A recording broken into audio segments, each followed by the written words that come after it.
1367 अंक ते लिखिया है, छतरी को पूत हो ब्राह्मण को नाहे, कह तप आवत है जो करो, और जंजार जितो गिरे को, तो त्याग कहाँ चित ता मैं धरो। मैं छतरी का पुत्र हाँ, ब्राह्मण का थोड़ी है। ये सतगुरु गुरु गोबिंद सिंह पातशाह कहणगे। ਜਿਹੜੇ ਇਹਨੂੰ ਨਦੀ ਦੇ ਵਿੱਚ ਰੋੜ ਦਿੱਤੇ, ਪੱਥਰ ਦੇ ਜਿਹੜੀਆਂ ਮੂਰਤੀਆਂ ਸੀ ਪਾਹਨ ਦਏ ਬਹਾਏ। ਫਿਰ ਉਹਨੂੰ ਮਹਾਂਕਾਲ ਦਾ ਸਿੱਖ ਬਣਾਤਾ। ਮਹਾਂਕਾਲ ਕੋ ਸਿੱਖ ਕਰ ਮਦਰਾ ਭਾਂਗ ਪਿਵਾਏ। ਉਹਨੂੰ ਸ਼ਰਾਬ ਤੇ ਭੰਗ ਪਿਆ ਕੇ ਮਹਾਂਕਾਲ ਦਾ ਸਿੱਖ ਬਣਾਤਾ। ਤੁਹਾਨੂੰ ਪਾਹੁਲ ਛਕਾਈ ਜਾ ਰਹੀ ਹੈ। ਮਹਾਂਕਾਲ ਦਾ ਸਿੱਖ ਬਣਨ ਦੇ ਵਾਸਤੇ ਸ਼ਰਾਬ ਤੇ ਭੰਗ ਪੀਣੀ ਪੈਂਦੀ ਹੈ। ਜਿਹਨੂੰ ਸ਼ੌਕ ਹੋਵੇ ਉਹ ਬਣ ਸਕਦਾ।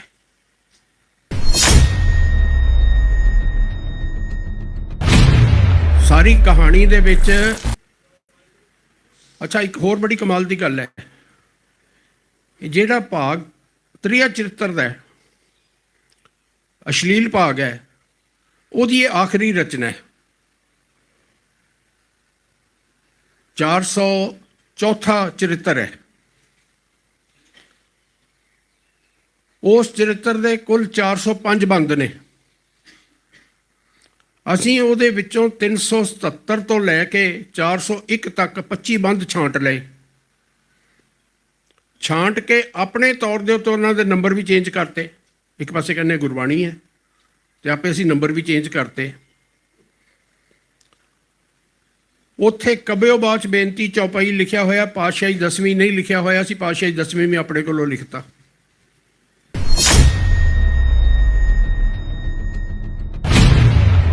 ਉਹ ਬ੍ਰਾਹਮਣ ਨੂੰ ਜ਼ੋਰ ਪਾਉਂਦੀ ਹੈ ਕਿ ਤੂੰ ਮੂਰਤੀਆਂ ਪੂਜਣੀਆਂ ਛੱਡ ਦੇ ਤੇ ਤੂੰ ਮਹਾਂਕਾਲ ਦਾ ਪੁਜਾਰੀ ਬਣ ਜਾ। ਉਹ ਕਹਿੰਦਾ ਵੀ ਮੈਂ ਆਪਣੇ ਧਰਮ ਦਾ ਪੱਕਾ, ਮੈਂ ਨਹੀਂ ਬਦਲਣਾ, ਮੈਂ ਨਹੀਂ ਬਣਨਾ।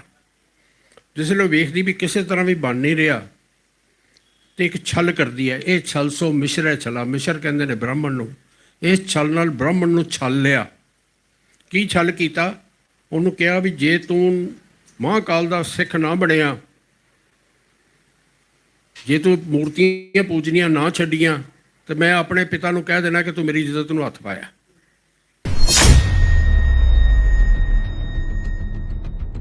ਇੱਕ ਦੇ ਵਿੱਚ ਵੀ ਮੈਂ ਜ਼ਿੰਮੇਵਾਰੀ ਨਾਲ ਕਹਿ ਰਿਹਾ, ਇੱਕ ਦੇ ਵਿੱਚ ਵੀ ਆਇਆ ਹੋਵੇ ਵੀ ਇਹ ਕੰਮ ਨਹੀਂ ਕਰਨੇ ਤੇ ਮੈਂ ਤੁਹਾਡਾ ਗੁਨਾਹਗਾਰ ਹਾਂ।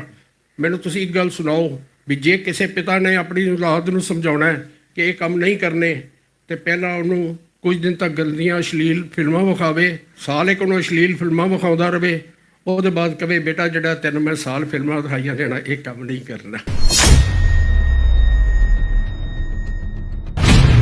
ਸਿਰਫ ਇਹ ਕਹਿ ਸਕਣਾ, ਨਾ ਭੈਣ ਭਰਾ ਦੇ ਰਿਸ਼ਤੇ ਨੂੰ ਛੱਡਿਆ ਗਿਆ, ਪਤੀ ਪਤਨੀ ਦੇ ਰਿਸ਼ਤੇ ਨੂੰ ਤੇ ਖਰਾਬ ਕੀਤਾ ਹੀ ਕੀਤਾ। ਹਰ ਔਰਤ ਉਹਨੇ ਇੱਕ ਯਾਰ ਰੱਖਿਆ ਹੋਇਆ, ਉਹਦੇ ਨਾਲ ਉਹਦੇ ਸੰਬੰਧ ਨੇ। ਨਾ ਕੋਈ ਧਰਮ ਸਥਾਨ ਛੱਡਿਆ ਗਿਆ, ਨਾ ਕੋਈ ਮੰਦਰ ਛੱਡਿਆ ਗਿਆ, ਨਾ ਕੋਈ ਹੋਰ ਧਰਮ ਸਥਾਨ ਛੱਡਿਆ ਗਿਆ, ਨਾ ਪਿਓ ਦੀ ਇੱਜ਼ਤ ਛੱਡੀ ਗਈ। ਜਿੰਨਾ ਗੰਦ ਘੋਲਿਆ ਜਾ ਸਕਦਾ ਸੀ, ਇੱਥੋਂ ਤੱਕ ਕਿ ਮਰਦ ਦਾ ਮਰਦ ਨਾਲ ਗੰਦ ਘੋਲਣ ਦਾ ਲਿਖ ਦਿੱਤਾ। ਹੋਰ ਇਸ ਤੋਂ ਉੱਤੇ ਕੀ ਦੱਸਾਂ ਮੈਂ ਤੁਹਾਨੂੰ? ਕਿਵੇਂ ਪੜਾਵਾਂ ਤੁਹਾਨੂੰ ਮੈਂ?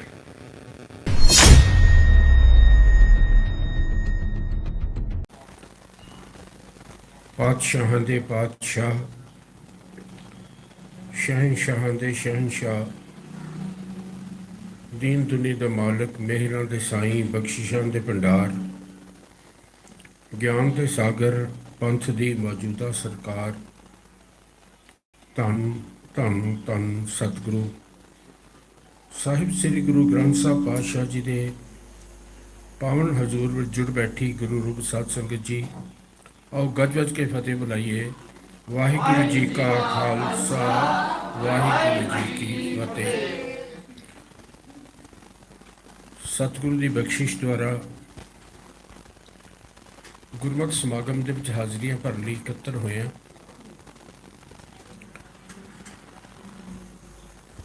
ਦਾਸ ਨੇ ਕੱਲ ਸ਼ਾਮ ਦੇ ਦੀਵਾਨ ਦੇ ਵਿੱਚ ਆਪ ਜੀ ਦੇ ਨਾਲ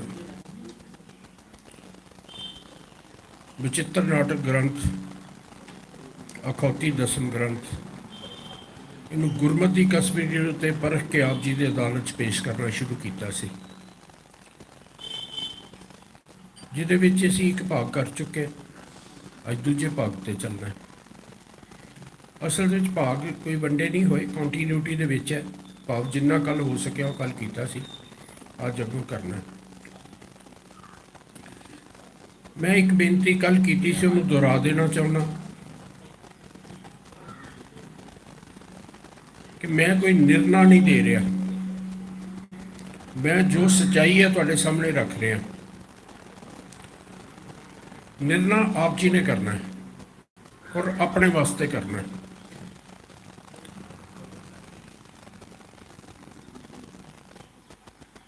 ਕੱਲ ਜਿੱਥੇ ਆਪਾਂ ਗੱਲ ਨੂੰ ਮੁਕਾਇਆ ਸੀ, ਆਖਰੀ ਸਲਾਈਡ ਸੀਗੀ ਇਹ ਵਾਲੀ ਜਿਹੜੀ ਤੁਹਾਡੇ ਸਾਹਮਣੇ ਆ ਰਹੀ ਹੈ, ਕਿ ਗੁਰਮਤਿ ਦੇ ਵਿੱਚ ਤੀਰਥ ਯਾਤਰਾ ਤੇ ਇਸ਼ਨਾਨ ਜਿਹੜੇ ਕਰਮ ਕਾਂਡ ਨੇ ਉਹਨਾਂ ਨੂੰ ਰੱਦ ਕੀਤਾ ਗਿਆ। ਸਤਿਗੁਰੂ ਨੇ ਬਖਸ਼ਿਸ਼ ਕੀਤੀ, ਤੀਰਥ ਨਹਾਏ ਨਾ ਉਤਰਸ ਮੈਲ, ਕਰਮ ਧਰਮ ਸਭ ਹਉਮੈ ਫੈਲ।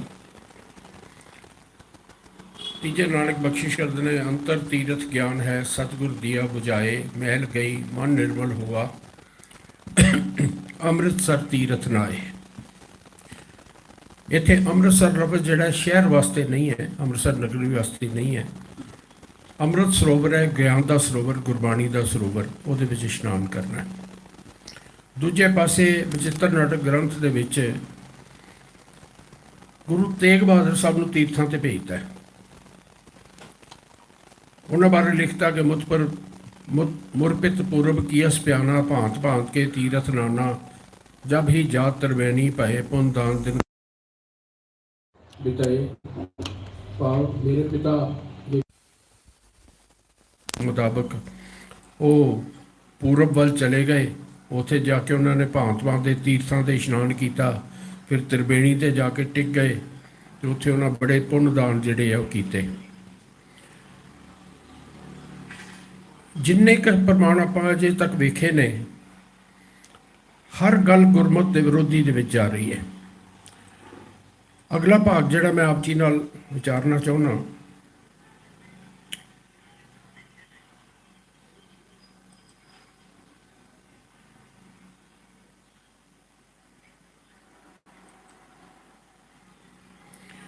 ਗੁਰਬਾਣੀ ਦਾ ਇੱਕ ਸਿਧਾਂਤ ਹੈ ਕਿ ਮਾਤਾ ਪਿਤਾ ਦੇ ਸੰਬੰਧ ਦੇ ਬਗੈਰ ਬੱਚਾ ਪੈਦਾ ਨਹੀਂ ਹੁੰਦਾ।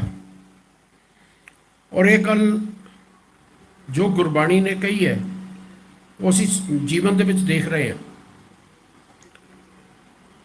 ਮਨੁੱਖ ਦੇ ਪੈਦਾ ਹੋਣ ਦਾ ਇੱਕੋ ਇੱਕ ਤਰੀਕਾ ਬਣਾਇਆ, ਮਾਤਾ ਪਿਤਾ ਦਾ ਸੰਜੋਗ।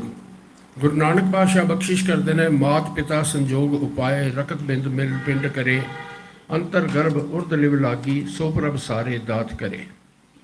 ਮਾਤ ਪਿਤਾ ਸੰਜੋਗ ਉਪਾਏ, ਕਿਵੇਂ ਸੰਜੋਗ ਹੁੰਦਾ ਹੈ? ਮਾਤਾ ਦਾ ਖੂਨ ਤੇ ਪਿਤਾ ਦਾ ਬਿੰਦ, ਇਹਨਾਂ ਦਾ ਮਿਲਾਪ ਹੁੰਦਾ ਹੈ, ਉਹਦੇ ਨਾਲ ਜਿਹੜਾ ਪਿੰਡ ਕਰੇ ਸਰੀਰ ਤਿਆਰ ਹੁੰਦਾ ਹੈ। ਅੰਤਰ ਗਰਭ ਉਰਦ ਲਿਵ ਲਾਗੀ, ਬੱਚਾ ਜਿਸ ਵੇਲੇ ਮਾਤਾ ਦੇ ਗਰਭ ਦੇ ਵਿੱਚ ਹੁੰਦਾ ਹੈ, ਅਕਾਲ ਪੁਰਖ ਨਾਲ ਉਹਦਾ ਧਿਆਨ ਟਿਕਿਆ ਹੁੰਦਾ ਹੈ, ਔਰ ਉਹ ਅਕਾਲ ਪੁਰਖ ਹੀ ਉਹਦੀ ਸਾਰੀ ਰੱਖਿਆ ਕਰਦਾ ਹੈ, ਉਹਦੀਆਂ ਲੋੜਾਂ ਪੂਰੀਆਂ ਕਰਦਾ ਹੈ। ਜੋ ਉਹਨੂੰ ਪੇਟ ਦੇ ਵਿੱਚ ਵੀ ਲੋੜਾਂ ਨੇ, ਸਭ ਕੁਝ ਉੱਥੇ ਅਕਾਲ ਪੁਰਖ ਆਪ ਕਰ ਰਿਹਾ ਪੂਰੀਆਂ। ਇਹੀ ਗੱਲ ਗੁਰੂ ਨਾਨਕ ਪਾਤਸ਼ਾਹ ਇੱਕ ਹੋਰ ਸ਼ਬਦ ਵਿੱਚ ਬਖਸ਼ਿਸ਼ ਕਰਦੇ ਨੇ, ਮਾਂ ਕੀ ਰਕਤ ਪਿਤਾ ਬਿੰਦ ਤਾਰਾ, ਮੂਰਤ ਸੂਰਤ ਕਰ ਅਪਾਰਾ, ਜੋਤ ਦਾਤ ਜੇਤੀ ਸਭ ਤੇਤੀ, ਤੁਮ ਕਰਤਾ ਸਭਨੀ ਠਾਈ ਹੈ। ਇੱਥੇ ਫਿਰ ਉਹ ਫੈਸਲਾ ਕਰ ਦਿੱਤਾ ਕਿ ਮਾਂ ਕੀ ਰਕਤ ਪਿਤਾ ਬਿੰਦ ਤਾਰਾ, ਮਾਤਾ ਦੀ ਲਹੂ ਤੇ ਪਿਤਾ ਦਾ ਬਿੰਦ, ਇਹਨਾਂ ਦੋਨਾਂ ਦੇ ਮਿਲਾਪ ਦੇ ਨਾਲ ਹੀ ਜਿਹੜਾ ਹੈ ਮੂਰਤ ਸੂਰਤ ਕਰ ਅਪਾਰਾ, ਆ ਸਾਰਾ ਸਰੀਰ ਬਣਦਾ, ਸਾਰੀ ਮੂਰਤ ਬਣਦੀ ਹੈ। ਉਹਦੇ ਵਿੱਚ ਅਕਾਲ ਪੁਰਖ ਆਪਣੀ ਜੋਤ ਪਾ ਦਿੰਦਾ ਹੈ। ਜੋਤ ਦਾਤ ਜੇਤੀ ਸਭ ਤੇਰੀ, ਉਸ ਅਕਾਲ ਪੁਰਖ ਨੂੰ ਬੇਨਤੀ ਕੀਤੀ ਜਾ ਰਹੀ ਕਿ ਤੂੰ ਹੀ, ਤੇਰੀ ਇਹ ਜੋਤ ਹੈ, ਜਿਹੜੇ ਸਾਰੇ ਸਰੀਰਾਂ 'ਚ ਤੂੰ ਪਾਉਣਾ ਹੈ, ਤੂੰ ਸਭ ਕੁਝ ਬਣਾਉਣ ਵਾਲਾ, ਤੂੰ ਕਰਤਾ ਸਭ ਦੀ ਠਾਈ ਹੈ। ਇਹ ਗੁਰਮਤਿ ਦਾ ਸਿਧਾਂਤ ਹੈ। ਹੁਣ ਦੂਸਰੇ ਪਾਸੇ ਬਚਿੱਤਰ ਨਾਟਕ ਗ੍ਰੰਥ ਦੇ ਵਿੱਚ ਅਸੀਂ ਦੇਖਦੇ ਹਾਂ, ਵੈਸੇ ਤਾਂ ਜੇ ਥੋੜ੍ਹਾ ਜਿਹਾ ਧਿਆਨ ਦਈਏ ਤਾਂ ਹਾਸਾ ਆਉਂਦਾ ਕਈ ਗੱਲਾਂ ਦੇ ਉੱਤੇ।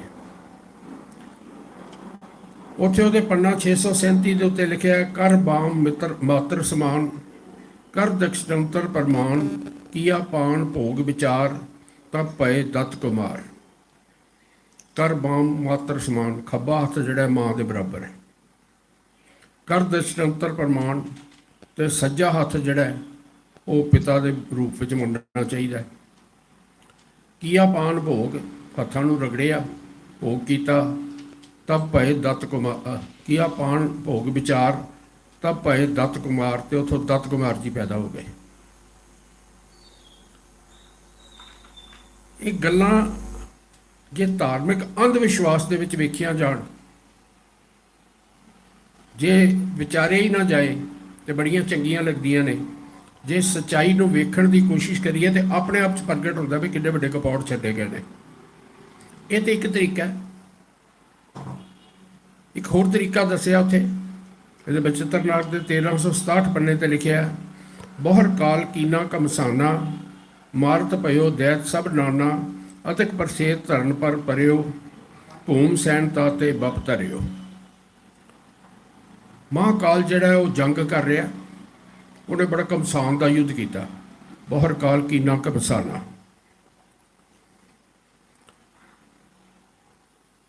ਮਾਰਤ ਭਇਓ ਦੈਤ ਵਿਦਨਾਨਾ, ਬਹੁਤ ਤਰੀਕੇ ਨਾਲ ਰਾਖਸ਼ਾਂ ਨੂੰ ਮਾਰਤਾ, ਕਿਉਂਕਿ ਰਾਖਸ਼ਾਂ ਦੇ ਨਾਲ ਜੰਗ ਕਰ ਰਿਹਾ। ਸਾਰੀਆਂ ਕਹਾਣੀਆਂ ਜਿਹੜੀਆਂ ਨੇ ਮਹਾਕਾਲ ਦੇ ਜਾਂ ਦੁਰਗਾ ਦੇਵੀ ਦੇ ਰਾਖਸ਼ਾਂ ਦੇ ਨਾਲ ਜੰਗਾਂ ਦੀਆਂ ਹੀ ਕਹਾਣੀਆਂ ਨੇ। ਉਹਨੂੰ ਬਹੁਤ ਪਸੀਨਾ ਆ ਗਿਆ ਜੰਗ ਕਰਦੇ ਹੋਏ, ਥੱਕ ਗਿਆ, ਪਸੀਨਾ ਆ ਗਿਆ। ਅਧਿਕ ਪ੍ਰਸੇਤ ਧਰਨ ਪਰ ਪਰਿਓ, ਉਹ ਪਸੀਨਾ ਜਿਹੜਾ ਧਰਤੀ ਤੇ ਡਿੱਗ ਪਿਆ, ਤੇ ਧਰਤੀ ਤੇ ਪਸੀਨਾ ਡਿੱਗਣ ਨਾਲ ਕੀ ਹੋਇਆ, ਭੂਮ ਸੈਨ ਤਾਤੇ ਬਪ ਧਰਿਓ, ਉਹਦੇ ਵਿੱਚੋਂ ਭੂਮ ਸੈਨ ਪੈਦਾ ਹੋ ਗਿਆ। ਕਿੱਥੇ ਗੁਰਮਤਿ ਸਾਨੂੰ ਇੱਕ ਪ੍ਰੈਕਟੀਕਲ ਜੀਵਨ ਦੱਸਦੀ ਹੈ, ਕਿੱਥੇ ਆ ਗਪੌੜ ਛੱਡੇ ਗਏ ਨੇ। ਸਾਨੂੰ ਕੋਈ ਇਤਰਾਜ਼ ਨਹੀਂ ਇਹਨਾਂ ਗਪੌੜਾਂ ਤੇ। ਸਾਡੀ ਸਮੱਸਿਆ ਉਸ ਵੇਲੇ ਹੁੰਦੀ ਹੈ ਜਿਸ ਵੇਲੇ ਇਹਨਾਂ ਨੂੰ ਇਹ ਜੋੜਿਆ ਜਾਂਦਾ ਕਿ ਗੁਰੂ ਗੋਬਿੰਦ ਸਿੰਘ ਪਾਤਸ਼ਾਹ ਲਿਖ ਰਹੇ ਨੇ। ਗੁਰੂ ਗੋਬਿੰਦ ਸਿੰਘ ਪਾਤਸ਼ਾਹ ਇਹੋ ਜਿਹੀਆਂ ਗੈਰ ਸਿਧਾਂਤਕ ਗੱਲਾਂ ਲਿਖ ਰਹੇ ਨੇ ਜਿਹੜੀਆਂ ਨਾ ਗੁਰਮਤਿ ਦੇ ਨੇੜੇ ਨੇ ਤੇ ਨਾ ਜੀਵਨ ਦੀ ਸੱਚਾਈ ਦੇ ਨੇੜੇ ਨੇ। ਬਲਕਿ ਗੁਰਮਤਿ ਦੀ ਜਿਹੜੀ ਵੀ ਗੱਲ ਹੋਏਗੀ ਜੀਵਨ ਦੀ ਸੱਚਾਈ ਤੇ ਆਧਾਰਿਤ ਹੋਏਗੀ, ਕਦੀ ਵੀ ਕੰਟਰਾਡਿਕਸ਼ਨ ਨਹੀਂ ਮਿਲੇਗੀ ਤੁਹਾਨੂੰ। ਹੁਣ ਗੁਰਬਾਣੀ ਜਿਹੜੀ ਹੈ ਜ਼ਾਤ ਪਾਤ ਨੂੰ ਟੋਟਲ ਰੱਦ ਕਰਦੀ ਹੈ।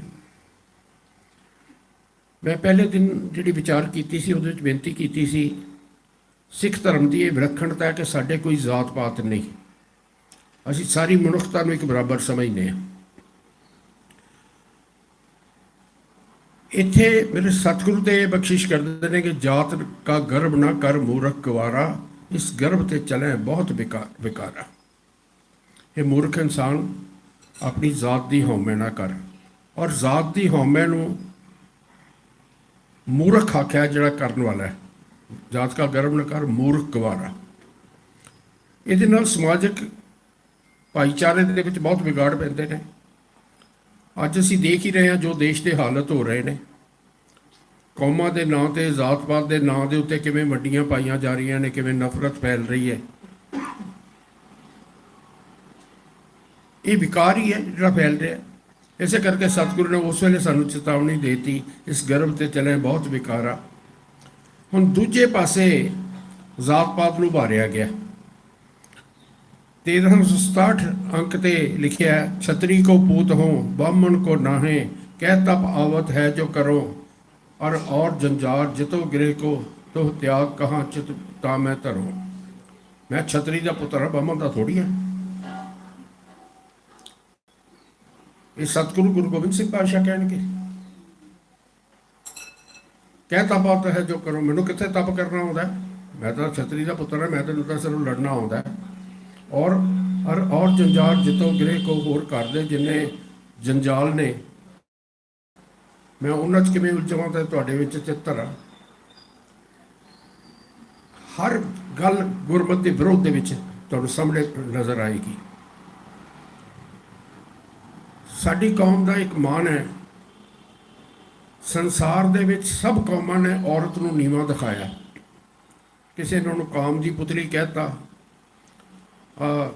कल मैं विचार साझा किया सी कि तुलसी दास जी ने तो ਉਹਨੂੰ ਜਾਨਵਰਾਂ ਦੇ ਤੇ ਸ਼ੂਦਰ ਦੇ ਬਰਾਬਰ ਕਹਿ ਕੇ ਅਪਮਾਨਿਤ ਕੀਤਾ। ਮੇਰੇ ਸਤਿਗੁਰੂ ਨੇ ਬਾਣੀ ਦੇ ਵਿੱਚ ਜਿਹੜੇ ਔਰਤ ਨੂੰ ਨੀਵਾਂ ਕਹਿਣ ਵਾਲੇ ਨੇ ਉਹਨਾਂ ਨੂੰ ਲਾਹਨਤ ਪਾਈ ਹੈ। ਗੁਰੂ ਨਾਨਕ ਪਾਤਸ਼ਾਹ ਨੇ ਬਖਸ਼ਿਸ਼ ਕੀਤੀ ਹੈ, ਭੰਡ ਜੰਮੀ ਹੈ, ਭੰਡ ਨਿਮੀ ਹੈ, ਭੰਡ ਮੰਗਣ ਵਿਆਹ, ਭੰਡੋਂ ਹੋਵੇ ਦੋਸਤੀ, ਭੰਡੋਂ ਚੱਲੇ ਰਾਹ, ਭੰਡ ਮੁਆ ਭੰਡ ਭਾਲੀਐ, ਭੰਡ ਹੋਵੇ ਬੰਦਾਨ, ਸੋ ਕਿਉਂ ਹੁੰਦਾ ਆਖੀਐ ਜਿਸ ਜੰਮੇ ਰਾਜਾਨ। ਔਰਤ ਤੋਂ ਜਨਮ ਲਈਦਾ ਹੈ ਕੋਈ ਦੁਨੀਆ 'ਚ ਐਸਾ ਕੋਈ ਪਾਤਸ਼ਾਹ ਹੋਵੇ ਕਿੰਨਾ ਹੋਵੇ ਔਰਤ ਤੋਂ ਬਗੈਰ ਜੰਮਿਆ ਹੋਵੇ। ਔਰਤ ਤੋਂ ਜਨਮ ਲਈਦਾ, ਔਰਤ ਦੇ ਪੇਟ 'ਚ ਪਲੀਦਾ, ਔਰ ਪਲਣ ਤੋਂ ਬਾਅਦ ਬਾਹਰ ਆਈਦਾ ਤੇ ਫਿਰ ਔਰਤ ਹੀ ਪਾਲਦੀ ਹੈ, ਮਾਂ ਹੀ ਪਾਲਦੀ ਹੈ। ਫਿਰ ਰਿਸ਼ਤਾ ਹੁੰਦਾ ਤੇ ਔਰਤ ਨਾਲ ਹੁੰਦਾ, ਭੰਡ ਮੰਗਣ ਵਿਆਹ, ਸਾਰੇ ਰਿਸ਼ਤੇ ਉੱਥੇ। ਭੰਡੋਂ ਹੋਵੇ ਦੋਸਤੀ, ਭੰਡੋਂ ਚੱਲੇ ਰਾਹ, ਸਾਰੀ ਮਿੱਤਰਤਾ ਔਰਤ ਦੇ ਰਾਹੀਂ ਚੱਲਦੀ ਹੈ, ਉਹਦੇ ਨਾਲ ਵਿਆਹ ਹੁੰਦਾ ਹੈ, ਉਸ ਤੋਂ ਅੱਗੋਂ ਰਿਸ਼ਤੇ ਬਣਦੇ ਨੇ। ਔਰਤ ਨਾਲ ਸੰਬੰਧ ਬਣਿਆ ਤੇ ਪੁੱਤਰ ਨਾਲ ਰਿਸ਼ਤਾ ਬਣਿਆ, ਔਰਤ ਨਾਲ ਸੰਬੰਧ ਬਣਿਆ ਤੇ ਧੀ ਦੇ ਨਾਲ ਰਿਸ਼ਤਾ ਬਣਿਆ। ਹੋਰ ਸਾਰੇ ਰਿਸ਼ਤੇ ਆਸੇ-ਪਾਸੇ ਦੇਖ ਲਈਏ, ਔਰਤ ਦੇ ਨਾਲ ਸੰਬੰਧ ਬਣਨ ਤੋਂ ਬਾਅਦ ਰਿਸ਼ਤਿਆਂ ਦਾ ਉਸਾਰੀ ਹੋਈ ਜਾਂਦੀ ਹੈ ਹਰ ਦਿਨ। ਅੱਗੋਂ ਪੁੱਤਰ, ਫਿਰ ਪੋਤਰੇ, ਫਿਰ ਦੋਤੇ, ਧੀਆਂ, ਫਿਰ ਦੋਤਰੇ, ਉਸ ਤੋਂ ਸਾਰਾ ਸਿਲਸਿਲਾ ਚੱਲੀ ਜਾਂਦਾ ਹੈ। ਸਤਿਗੁਰੂ ਉਸੇ ਗੱਲ ਨਾਲ ਸਾਡਾ ਧਿਆਨ ਦੇ ਆ ਰਹੇ ਨੇ, ਪਰ ਕਹਿੰਦੇ ਨੇ ਵੀ ਔਰਤ ਦੇ ਬਗੈਰ ਤੇਰਾ ਗੁਜ਼ਾਰਾ ਹੈ। ਭੰਡ ਬੂਆ ਭੰਡ ਭਾਲੀ ਹੈ, ਭੰਡ ਹੋਵੇ ਬੰਦਾਨ। ਜੇ ਕਿਤੇ ਔਰਤ ਦੀ ਮੌਤ ਹੋ ਜਾਏ ਤੇ ਫਿਰ ਲੱਭਦੇ ਮਿਲੀਦਾ ਵੀ ਹੋਰ ਔਰਤ ਦੇ ਨਾਲ ਜਿਹੜਾ ਰਿਸ਼ਤਾ ਹੋਵੇ। ਲਾਹਨਤ ਪਾਉਂਦੇ ਨੇ ਦੁਨੀਆ ਦੇ ਲੋਕੋ, ਜਿਹੜੇ ਔਰਤ ਨੂੰ ਨੀਵਾਂ ਕਹਿੰਦੇ ਹੋ, ਉਹ ਸ਼ਰਮ ਕਰੋ, ਸੋ ਕਿਉਂ ਮੰਦਾ ਕੀ ਹੈ ਜਿਸ ਜੰਮੇ ਰਾਜਾਨ। ਕੀ ਕਹਾ ਮੈਂ, 600 ਦੇ ਕਰੀਬ ਪੰਨੇ ਨੇ ਕੱਲ ਮੈਂ ਦੱਸਿਆ ਸੀ ਜਿਹਦੇ ਵਿੱਚ ਔਰਤ ਨੂੰ ਅਤ ਅਪਮਾਨਿਤ ਕੀਤਾ ਗਿਆ। ਜਿਸ ਵੇਲੇ 400 ਦੇ ਕਰੀਬ ਕਹਾਣੀਆਂ ਦੇ ਵਿੱਚ ਇਹ ਸਾਬਤ ਕੀਤਾ ਗਿਆ ਕਿ ਔਰਤ ਜਿਹੜੀ ਹੈ ਕਰੈਕਟਰਲੈਸ ਹੈ, ਔਰਤ ਜਿਹੜੀ ਹੈ ਧੋਖੇਬਾਜ਼ ਹੈ। ਸਿਰਫ ਇੰਨਾ ਨਹੀਂ, ਹੁਣ ਉੱਥੇ ਲਿਖ ਦਿੱਤਾ ਗਿਆ 1171 ਪੰਨੇ ਤੇ ਹੈ, ਤਰਨਨ ਕਰ ਹੀਰੋ ਨਹਿ ਦੀਜੈ, ਤਿਨ ਕੋ ਚੋਰ ਸਦਾ ਚਿਤ ਲੀਜੈ, ਤੇਰੇ ਕੋ ਕਛ ਵਿਸ਼ਵਾਸ ਨਾ ਕਰਿਆ, ਤੇਰੇ ਚਿਰਤਰ ਸੇ ਜੀ ਅਤ ਡਰਿਆ। ਔਰਤ ਨੂੰ ਆਪਣਾ ਮਨ ਦੀ ਗੱਲ ਨਾ ਦੱਸੋ, ਆਪਣਾ ਮਨ ਨਾ ਦਿਓ। ਤਰਨਨ ਕਰ ਹੀਰੋ ਨਹਿ ਦੀਜੈ, ਉਹਨੂੰ ਆਪਣਾ ਮਨ ਨਾ ਦਿਓ। ਤਿਨ ਕੋ ਚੋਰ ਸਦਾ ਚਿਤ ਲੀਜੈ, ਉਹਦਾ ਮਨ ਚੁਰਾ ਲਓ, ਉਹਦੀ ਸਭ ਗੱਲ ਜਿਹੜੀ ਹੈ ਉਹਦਾ ਪਤਾ ਰੱਖੋ। ਤੇਰੇ ਕੋ ਕਛ ਵਿਸ਼ਵਾਸ ਨਾ ਕਰੀਏ, ਔਰਤ ਤੇ ਕੋਈ ਕਦੀ ਵਿਸ਼ਵਾਸ ਨਾ ਕਰੋ। ਕਿੱਥੇ ਮੇਰੇ ਸਤਿਗੁਰੂ ਕਹਿੰਦੇ ਪਏ ਨੇ, ਸੋ ਕਿਉਂ ਬੰਦਾ ਆਖੀਐ ਜਿਸ ਜੰਮੇ ਰਾਜਾਨ। ਤੇ ਕਿੱਥੇ ਕਿਹਾ ਜਾ ਰਿਹਾ ਕਿ ਉਹ ਤੇ ਬਿਲਕੁਲ ਵਿਸ਼ਵਾਸ ਨਾ ਕਰੋ। ਤੇਰੇ ਚਿੱਤਰ ਤੇ ਜੀ ਅਤ ਡਰਿਆ। ਔਰਤਾਂ ਦੇ ਚਰਿੱਤਰ ਤੋਂ ਇਹ ਮਨ ਡਰ ਕੇ ਰਹਿਣਾ ਚਾਹੀਦਾ। ਹੁਣ ਇਸ ਤੋਂ ਉੱਤੇ ਕੀ ਅਪਮਾਨਿਤ ਕੀਤਾ ਜਾ ਸਕਦਾ ਹੈ? ਕੀ ਉਹ 10ਵੇਂ ਨਾਨਕ ਜਿਨ੍ਹਾਂ ਨੇ ਪਹਿਲੇ ਜਾਮੇ ਵਿੱਚ ਇਹ ਕਿਹਾ, ਮੈਂ ਇੱਕ ਪ੍ਰਮਾਣ ਆਪ ਜੀ ਨਾਲ ਸਾਂਝਾ ਕੀਤਾ ਸੀ, ਕਿੰਨਾ ਮਾਨ ਦਿੱਤਾ ਹੈ ਇੱਕ ਕੰਪੈਰੀਜ਼ਨ ਕਰਨ ਦੇ ਵਾਸਤੇ।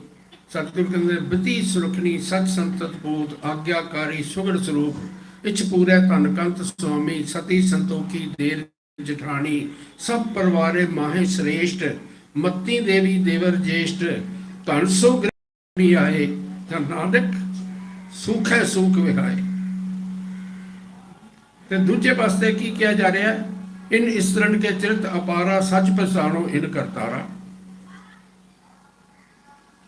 ਦੂਜੇ ਪਾਸੇ ਕਿਹਾ ਜਾ ਰਿਹਾ ਕਿ ਇਹਨਾਂ ਦੇ ਔਰਤਾਂ ਦੇ ਚਰਿੱਤਰ ਜਿਹੜੇ ਨੇ ਬੜੇ ਨੇ, ਇਹਨਾਂ ਨੂੰ ਬਣਾ ਕੇ ਪਰਮੇਸ਼ਰ ਵੀ ਪਛਤਾਇਆ। ਭਾਵ ਪਰਮੇਸ਼ਰ ਵੀ ਕਹਿੰਦਾ ਕਿ ਮੇਰੇ ਕੋਲ ਭੁੱਲ ਹੋ ਗਈ ਹੈ। ਸੱਚ ਪਛਤਾਣੋ ਇਨ ਕਰਤਾਰਾ, ਇੱਥੇ ਪਰਮੇਸ਼ਰ ਨੂੰ ਵੀ ਭੁੱਲਣਹਾਰ ਕਹਿ ਦਿੱਤਾ ਗਿਆ ਕਿ ਅਕਾਲ ਪੁਰਖ ਵੀ ਜਿਹੜਾ ਭੁੱਲਣਹਾਰ ਹੈ, ਉਹ ਵੀ ਪਛਤਾਇਆ ਬਾਅਦ ਦੇ ਵਿੱਚ ਵੀ ਔਰਤ ਮੈਂ ਕਿਉਂ ਮੁੜਾਤੀ, ਮੇਰੇ ਕੋਲ ਭੁੱਲ ਹੋ ਗਈ ਹੈ। ਇਤਨਾ ਮਾਨ। ਔਰ ਇਹ ਮੈਂ ਬਾਰ-ਬਾਰ ਬੇਨਤੀ ਕਰ ਰਿਹਾ, ਮੈਨੂੰ ਕਿਸੇ ਗੱਲ ਦੇ ਉੱਤੇ ਇਤਰਾਜ਼ ਨਹੀਂ। ਜਿਨ੍ਹਾਂ ਦੀ ਵਿਚਾਰਧਾਰਾ ਹੈ ਉਹਨਾਂ ਨੂੰ ਮੁਬਾਰਕ ਹੈ, ਉਹ ਜਿਸ ਤਰ੍ਹਾਂ ਦੀ ਆਪਣੀ ਵਿਚਾਰਧਾਰਾ ਰੱਖਣਾ ਚਾਹੁੰਦੇ ਨੇ। ਲੇਕਿਨ ਜਿਸ ਵੇਲੇ ਇਹਨੂੰ ਗੁਰੂ ਗੋਬਿੰਦ ਸਿੰਘ ਪਾਤਸ਼ਾਹ ਨਾਲ ਜੋੜਿਆ ਜਾਂਦਾ ਹੈ ਕਿ ਗੁਰੂ ਗੋਬਿੰਦ ਸਿੰਘ ਪਾਤਸ਼ਾਹ ਕਹਿ ਰਹੇ ਨੇ, ਉਹ ਲਿਖ ਰਹੇ ਨੇ, ਉਹਦੀ ਤਕਲੀਫ ਹੈ।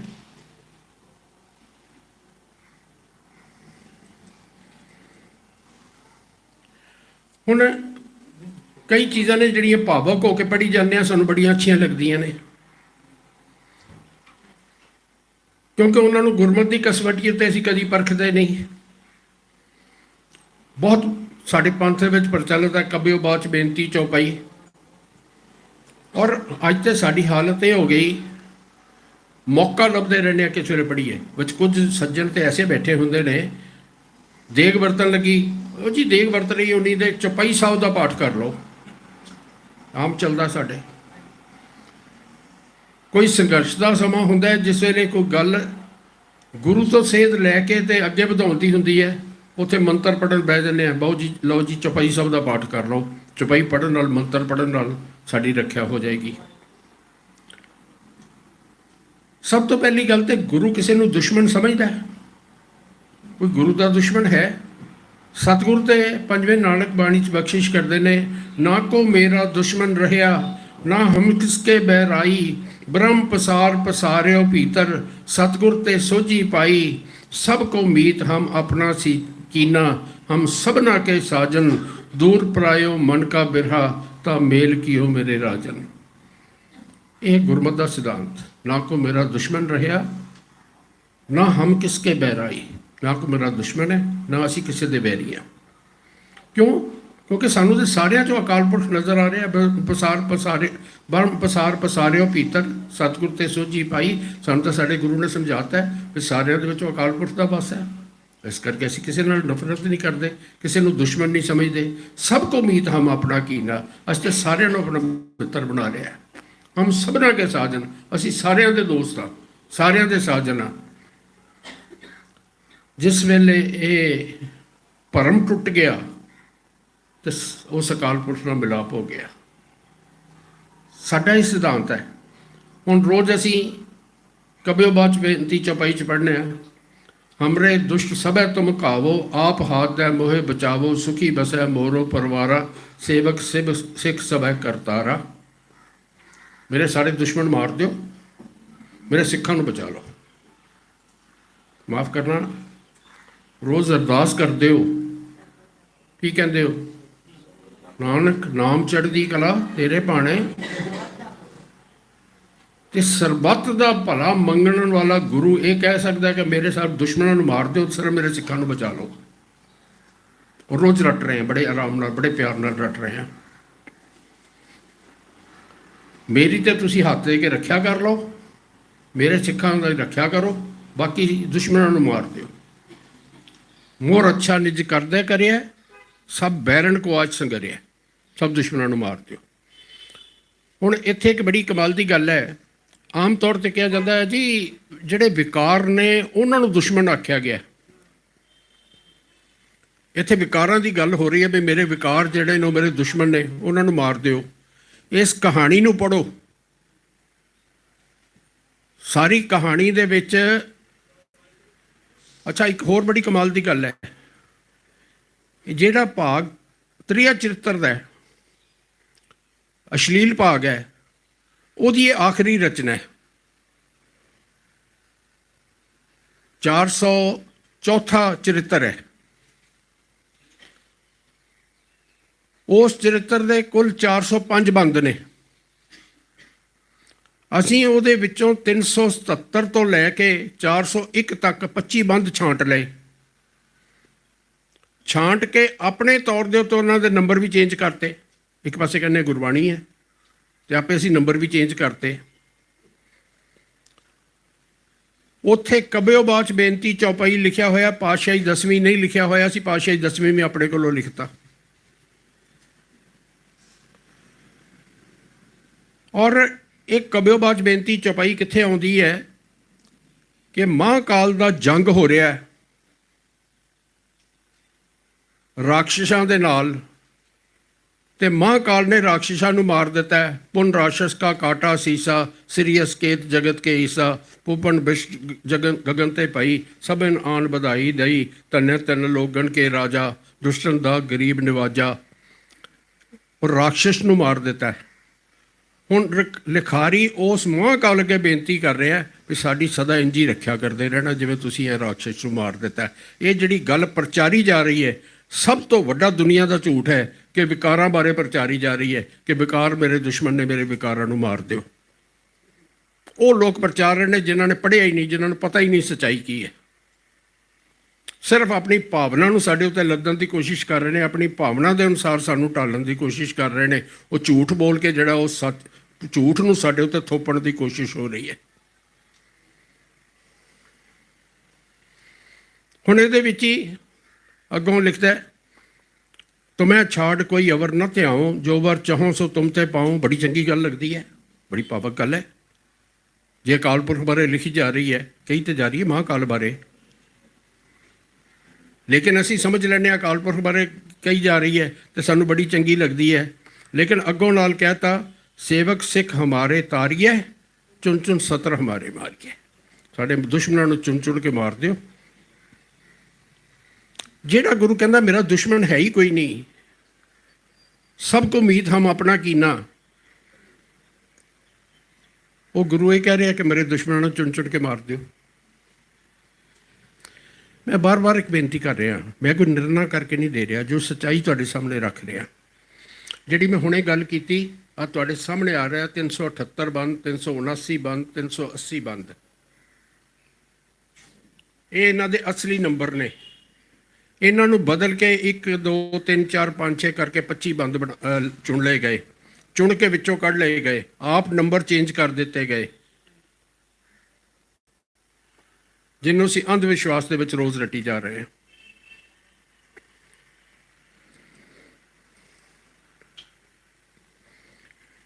हुण गुरबाणी का एक सिद्धांत है कि ना गुरु कदी भुल करता है ते ना अकाल पुरख भुल करता है। गुरु भी भुल नहीं करता। सतगुरु ने फैसला करता, भुलण अंदर सब को अभुल गुरु करतार। असी सारे भुलण दे विच, सब को दे विच सारे ही हाँ, गुरु नूं छड्ड के। कई बारी एक बड़ी गल कही जाती, फलाणे महापुरख जी इहदी कथा करते रहे ने, उन्हां नूं अकल नहीं सी। जिसले गुरु का फैसला कि असी सारे भुलण विच हाँ, फिर किसी बारे फैसला दे देना कि वह भुल सी। दूसरा भुल कदी नहीं करता, करतार कदी भुल नहीं करता।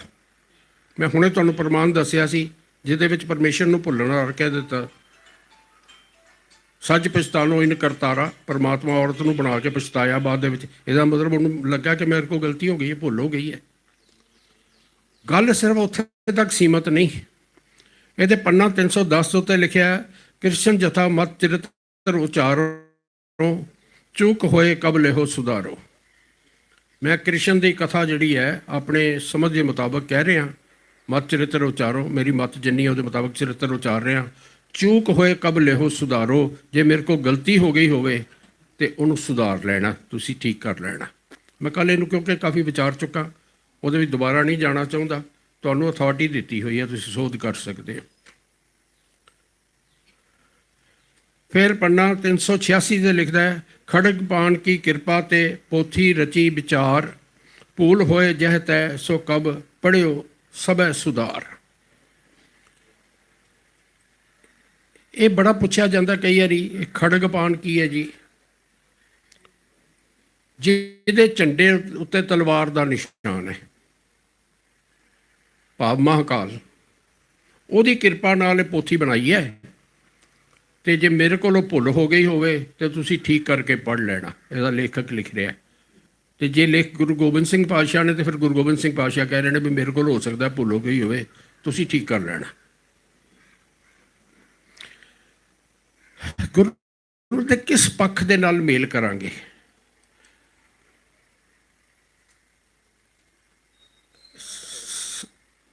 सिख कौन है?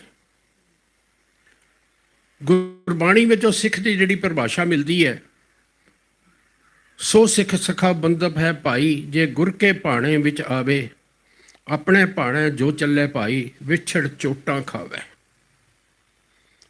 वो मेरा सिख है, वो मेरा मित्र है, वो मेरा रिश्तेदार है, किहड़ा जिहड़ा गुरु के भाणे च आए, गुरु के हुक्म च चलता है। ਤੇ ਜਿਹੜਾ ਆਪਣੇ ਭਾਣੇ ਚੱਲੇ, ਆਪਣੇ ਭਾਣੇ ਜੋ ਚੱਲੇ ਭਾਈ, ਵਿਛੜ ਚੋਟਾਂ ਖਾਵੇ, ਗੁਰੂ ਦਾ ਫੈਸਲਾ ਹੈ।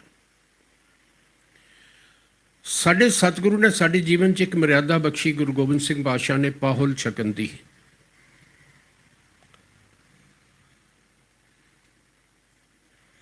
ਸਿੱਖੀ ਦੇ ਵਿੱਚ ਪੂਰਨਤਾ ਹਾਸਲ ਕਰਨ ਵਾਸਤੇ ਖੰਡੇ ਬਾਟੇ ਦੀ ਪਾਹੁਲ ਛਕਣੀ ਲਾਜ਼ਮੀ ਹੈ। ਹੁਣ ਦੂਜੇ ਪਾਸੇ ਕਿਹਾ ਜਾਂਦਾ ਕਿ ਮਹਾਂਕਾਲ ਜਿਹੜਾ ਹੈ ਉਹ ਪਰਮੇਸ਼ਰ ਵਾਸਤੇ ਵਰਤਿਆ ਗਿਆ, ਅਕਾਲ ਪੁਰਸ਼ ਵਾਸਤੇ ਵਰਤਿਆ ਗਿਆ। ਲਓ ਤੁਹਾਨੂੰ ਮੈਂ ਮਹਾਂਕਾਲ ਦਾ ਸਿੱਖ ਬਣਾਉਣ ਦਾ ਤਰੀਕਾ ਦੱਸਾਂ, ਜਿਹੜਾ ਦਸਮ ਗ੍ਰੰਥ 'ਚ ਲਿਖਿਆ, ਜਿਹੜੇ ਜਿਹਨੇ ਬਣਨਾ ਹੋਵੇ ਆਪਣੇ ਵੱਲੋਂ ਤਿਆਰੀ ਸ਼ੁਰੂ ਕਰ ਦੇਵੇ।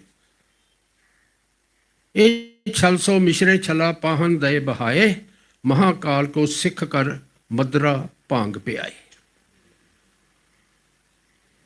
ਗੱਲ ਦੀ ਪੂਰੀ ਸਮਝ ਨਹੀਂ ਲੱਗਣੀ, ਮੈਂ ਕਹਾਣੀ ਦੱਸ ਦਿਆਂ। ਕਹਾਣੀ ਕੀ ਹੈ? ਇੱਕ ਰਾਜੇ ਦੀ ਧੀ ਹੈ, ਉਹਨੂੰ ਪੜ੍ਹਨ ਵਾਸਤੇ ਪੰਡਤ ਕੋਲ ਭੇਜ ਦਿੱਤਾ। ਪਹਿਲਾਂ ਪੰਡਤਾਂ ਨੇ ਇਸ ਤਰ੍ਹਾਂ ਬਾਹਰ ਬਣਾਏ ਹੁੰਦੇ ਸਨ ਆਪਣੇ ਡੇਰੇ, ਉਹ ਆਸ਼ਰਮ, ਉੱਥੇ ਜਾਂਦੇ ਸਨ ਬੱਚੇ ਪੜ੍ਹਨ ਲਈ। ਔਰ ਖ਼ਾਸ ਤੌਰ 'ਤੇ ਰਾਜੇ ਰਜਵਾੜੇ ਜਿਹੜੇ ਨੇ, ਇਹਨਾਂ ਦੇ ਬੱਚੇ ਹੀ ਉੱਥੇ ਜਾਂਦੇ ਸਨ। ਉਹ ਲੜਕੀ ਜਿਹੜੀ ਹੈ ਉੱਥੇ ਪੜ੍ਹਨ ਲਈ ਚਲੀ ਗਈ। ਉਹ ਲੜਕੀ ਮਹਾਂਕਾਲ ਦੀ ਪੁਜਾਰੀ ਹੈ। ਹੁਣ ਜਿਹੜੇ ਮਹਾਂਕਾਲ ਦੇ ਪੁਜਾਰੀ ਨੇ ਨਾ, ਉਹ ਪੱਥਰ ਦੀਆਂ ਮੂਰਤੀਆਂ ਨਹੀਂ ਪੂਜਦੇ।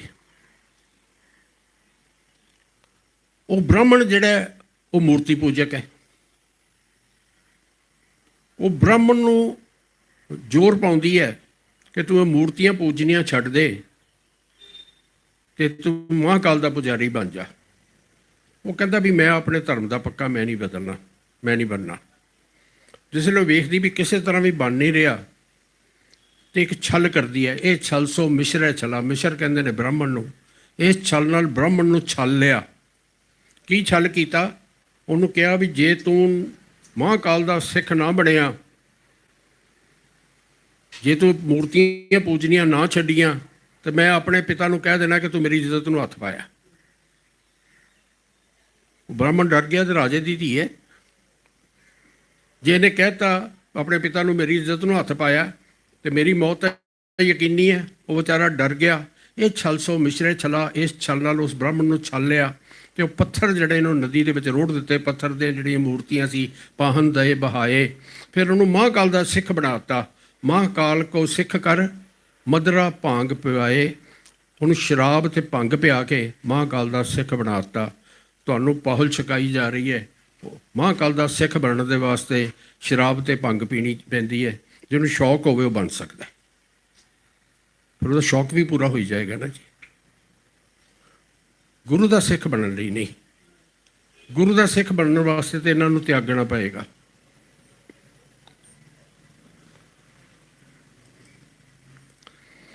ਸਾਨੂੰ ਪਾਹੁਲ ਛਕਾਈ, ਸਾਨੂੰ 4 ਬੱਜਰ ਕੁਰੈਤਾਂ ਦਿੱਤੀਆਂ।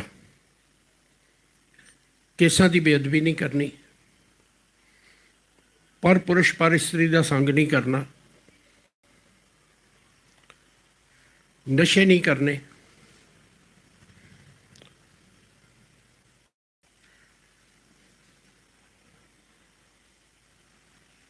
ਵੇਖੀਏ ਇੱਥੇ ਕੀ ਕਿਹਾ ਜਾ ਰਿਹਾ ਇਹਨਾਂ ਦੇ ਬਾਰੇ।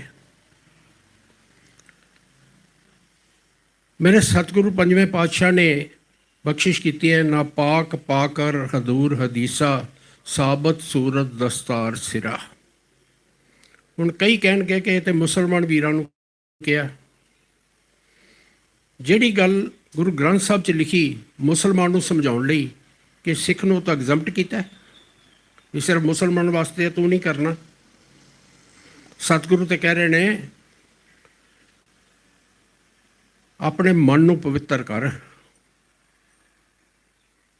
ਤੂੰ ਜਿਹੜੀਆਂ ਸ਼ਰੀਅਤਾਂ 'ਚ ਪਿਆ ਹੋਇਆ ਉਹਦੇ 'ਚੋਂ ਨਿਕਲ। ਰੱਬੀ ਮਿਲਾਪ ਕਰਨ ਦਾ ਤਰੀਕਾ ਜਿਹੜਾ ਉਹ ਇਹ ਹੈ ਕਿ ਜਿਵੇਂ ਅਕਾਲ ਪੁਰਖ ਨੇ ਤੈਨੂੰ ਬਣਾਇਆ ਉੱਦਾਂ ਦਾ ਉੱਦਾਂ ਰਹੋ। ਸਾਬਤ ਸੂਰਤ ਦਸਤਾਰ ਸਿਰਾ, ਸਿਰ 'ਤੇ ਪੱਗ ਬੰਨ੍ਹ ਕੇ। ਕੇਸਾਂ ਦੀ ਮਹੱਤਤਾ ਗੁਰਬਾਣੀ ਵਿੱਚ ਥਾਂ ਥਾਂ 'ਤੇ ਪ੍ਰਗਟ ਹੁੰਦੀ ਹੈ। ਮੈਂ ਪਹਿਲਾਂ ਸ਼ਾਇਦ ਗੱਲ ਦੱਸੀ ਸੀ, ਮੈਂ ਉਹਨੂੰ ਦੁਬਾਰਾ ਰਿਪੀਟ ਨਹੀਂ ਕਰਨਾ ਚਾਹੁੰਦਾ। ਜਪਜੀ ਸਾਹਿਬ ਦੀ ਪਹਿਲੀ ਪੌੜੀ ਜਿਸ ਵੇਲੇ ਲਿਖ ਦਿੱਤਾ, ਹੁਕਮ ਰਜਾਈ ਚੱਲਣਾ ਨਾਨਕ ਲਿਖਿਆ ਨਾਲ, ਤੇ ਕੇਸ ਵੀ ਤਾਂ ਉਹਦੇ ਹੁਕਮ 'ਚ ਹੀ ਆਉਂਦੇ ਨੇ ਨਾ। ਔਰ ਦੂਜੀ पौड़ी की पहली पंक्ति के लिख दिता, हुक्मी होवन आकार हुक्म ना कहा जाई। आज जो साडी बॉडी की फॉर्मेशन हुई है हुक्म च हुई है, असीं उहनूं चेंज नहीं करना। कई बार ये भुलेखा पाया जाता है कि जी भगत साहबान जिन्हां दी बाणी गुरबाणी च दर्ज है वो तो केशाधारी नहीं सन। जिस वेले ये आ गया के संग दास पग चारों यह मनोरथ मोर, तो किसी के चरण अपने केसां नाल कौन झाड़ेगा जिहदे केस होणगे।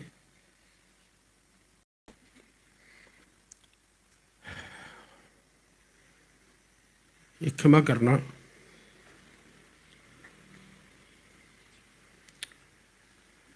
मैं दूजा पढ़ देना, मैं व्याख्या नहीं कर सकांगा।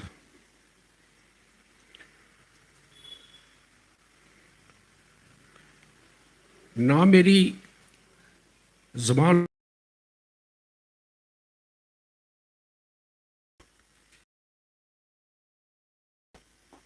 इहो जी कहानी है जिहड़ी मैं सुना नहीं सकता तुहानूं। रोमांतक तुम प्रथम लगावो, सकल त्रिया को भेष बन छकावो। जब तुमको राजा लख पै है, तुरत मदन के बस है जय है। जार के सब दूर कराए, पोखण अंग अनूप सुहाए। जार जाए दरस राजा को दिए, नृप को मोह आत्मा लिए। अर्थ उत्थे लिखे ने, तुसीं पढ़ सकते हो, मैं नहीं कर सकता।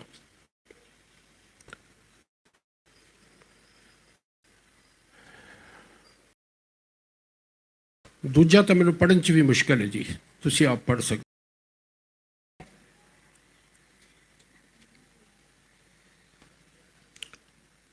और ये तोहमत गुरु गोबिंद सिंह पातशाह ते लगाई जा रही है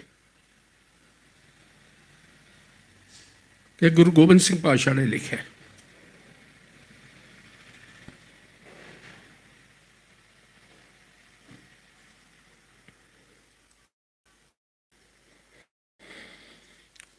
गुरबाणी कहती नशियां का सेवन नहीं करना।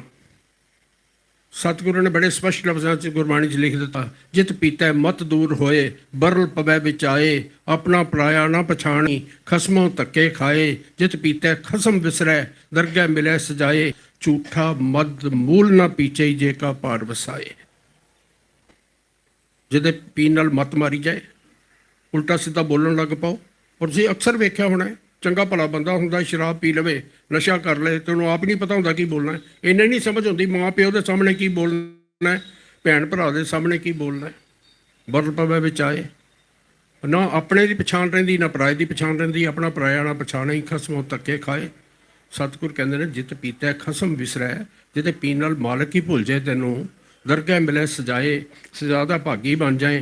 झूठा मद मूल ना पीचे, बिल्कुल नहीं पीना, नॉट एट ऑल। झूठा नशा तो बिल्कुल नहीं करना। झूठा नशा मतलब जिहड़ा कुछ देर बाद उतर जाना है। जे का पार वसाए, जे जीवन में सफल करना चाहना है। गुरबाणी भरी पई नाल। अज बदकिस्मती है कि सिख कौम नूं पछाण नहीं रही। सिख कौम च इदां नशा चल रहा, शराब के दौर खुले चल रहे हैं। सतगुर कहते हैं, इत मद पीता है नानका, बहुत है खटी है विकार। शराब के पीण नाल बहुत विकार आउंदे ने जीवन के विच। और तुसीं देखो ना, जिन्नियां बुराइयां आउंदियां ने इत्थों शुरू हुंदियां ने ना। शराब पीती गई, उसके बाद किसी ने लड़ाई की, शराब पीती, फिर किसी की धी भैन नाल माड़ी अख नाल वेख्या, वो विकार किया। गिरावट हर पासे आई जाती है। और सतगुर ने फैसला करके दसदा, दुरमत पत जो पीवते, बिखली पत कमली। राम रसायन जो रते, नानक सच अमली। भैड़ी मत करने वाली, नशा जिहड़ा करते ने, अपनी इज्जत भी गवा लेंदे ने, बिखली पत कमली।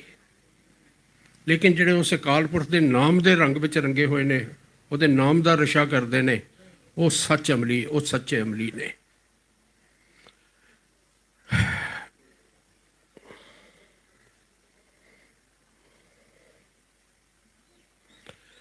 सत्संगत थोड़ी जी समस्या हो रही है। मैं प्रसंग तो छेड़ लिया, पर पढ़ के सुनाऊं च मैंने थोड़ी मुश्किल हो रही है।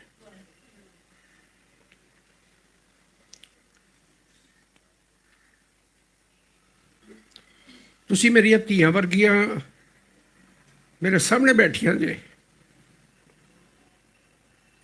ਕੀ ਪੜ੍ਹ ਕੇ ਸੁਣਾਵਾ।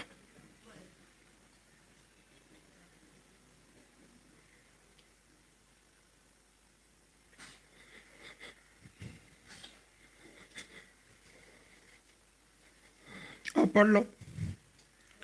ਇਹ ਅਜੇ ਕਿਨਕਾ ਵੀ ਨਹੀਂ, ਕਿਨਕਾ।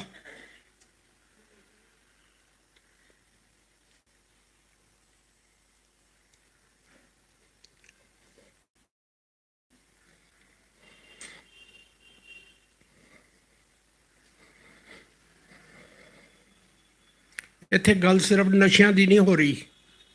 ਮੈਂ ਹੁਣੇ ਬੇਨਤੀ ਕੀਤੀ, ਨਸ਼ੇ ਕਰਕੇ ਫਿਰ ਉਹਦੇ ਬਾਅਦ ਹੋਰ ਵਿਕਾਰਾਂ ਵੱਲ ਵਧੀਦਾ। ਸਾਫ਼ ਦੱਸਿਆ ਜਾ ਰਿਹਾ ਹੈ ਕਿ ਨਸ਼ੇ ਕਰਕੇ ਫਿਰ ਕੀ ਵਿਕਾਰ ਕਰਨੇ ਨੇ।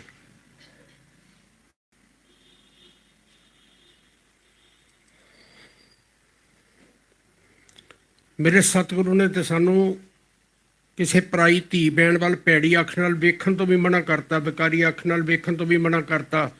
ਇੱਕ ਵਾਰੀ ਤੇਰੀ ਨਜ਼ਰ ਦੇ ਵਿੱਚ ਵਿਕਾਰ ਆ ਗਿਆ, ਤੇਰੇ ਜੀਵਨ 'ਚ ਵਿਕਾਰ ਆ ਜਾਏਗਾ, ਪਰ ਤੇਰਾ ਰੂਪ ਨਾ ਦੇਖੈ ਨੇਤਰ।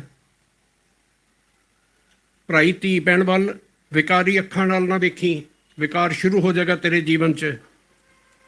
ਔਰ ਚੇਤਾਵਨੀ ਦੇਤੀ, ਤੱਕਿਆਂ ਨਾਰ ਪਰਾਈਆਂ ਲੁਕੰਦਰ ਠਾਣੀ, ਸੰਨੀ ਦੇ ਬਿਖਮ ਥਾਏ ਮਿੱਠਾ ਮਦ ਮਾਣੀ, ਕਰਮੀ ਆਪੋ ਆਪਣੀ ਆਪੇ ਪਛਤਾਣੀ, ਅਜਰਾਇਲ ਫਰੇਸ਼ਤਾ ਤਿਲ ਪੀੜੈ ਕਹਾਣੀ। ਮਤ ਸਮਝ ਕਿ ਤੂੰ ਪਰਾਈਆਂ ਧੀਆਂ ਭੈਣਾਂ ਵੱਲ ਭੈੜੀ ਨਜ਼ਰ ਨਾਲ ਵੇਖੇਂਗਾ, ਮਾੜੇ ਕੰਮ ਕਰੇਗਾ, ਨਸ਼ੇ ਆਦਿ ਕਰੇਗਾ ਤੇ ਤੂੰ ਬਚ ਜਾ। ਭਾਵੇਂ ਜਿੰਨਾ ਮਰਜ਼ੀ ਲੁੱਕ ਕੇ ਕਰ ਲੈ, ਲੁੱਕ ਅੰਦਰ ਠਾਣੀ, ਲੁੱਕ ਲੁੱਕ ਕੇ ਕਰਦਾ ਕਰਮ, ਲੇਕਿਨ ਤੇਰੇ ਹਰ ਕਰਮ ਦੀ ਤੈਨੂੰ ਸਜ਼ਾ ਮਿਲੇਗੀ। ਮੇਰੇ ਸਤਿਗੁਰੂ ਕਹਿੰਦੇ ਨੇ, ਜੇ ਮਰਦ ਨੂੰ ਸਮਝਾਇਆ ਕਿ ਤੂੰ ਇਹ ਕਰਮ ਨਹੀਂ ਕਰਨੇ, ਤੇ ਮੇਰੀਆਂ ਭੈਣੀਆਂ ਮੇਰੀਆਂ ਬੱਚੀਆਂ ਨੂੰ ਵੀ ਸਮਝਾਤਾ, ਟੁੰਨੇਂਦੀਏ ਸੁਹਾਗੂ ਤੋ ਤਨ ਕਾਈ ਕੋਰ, ਜਿੰਨਾ ਨਾਉ ਸੁਹਾਗਣੀ ਤਿੰਨਾ ਝਾਕ ਨਾ ਹੋਰ।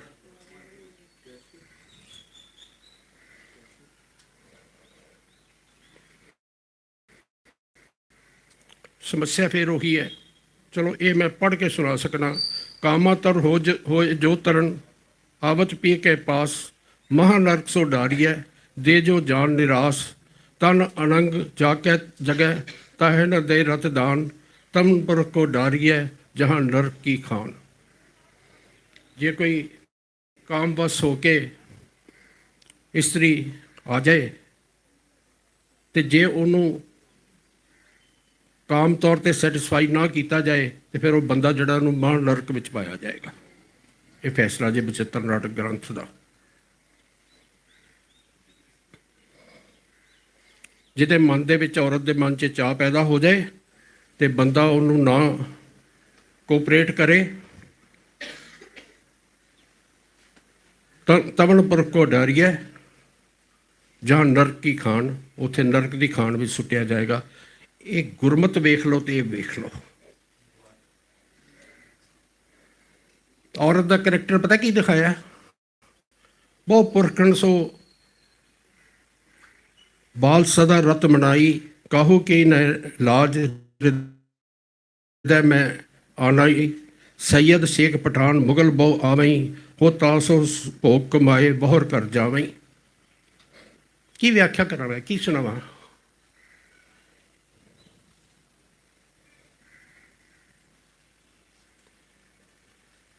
ਇਸ ਗੰਦ ਨੂੰ ਗੁਰੂ ਗੋਬਿੰਦ ਸਿੰਘ ਮਹਾਰਾਜ ਦੇ ਨਾਂ ਤੇ ਮੜਿਆ ਜਾ ਰਿਹਾ ਹੈ।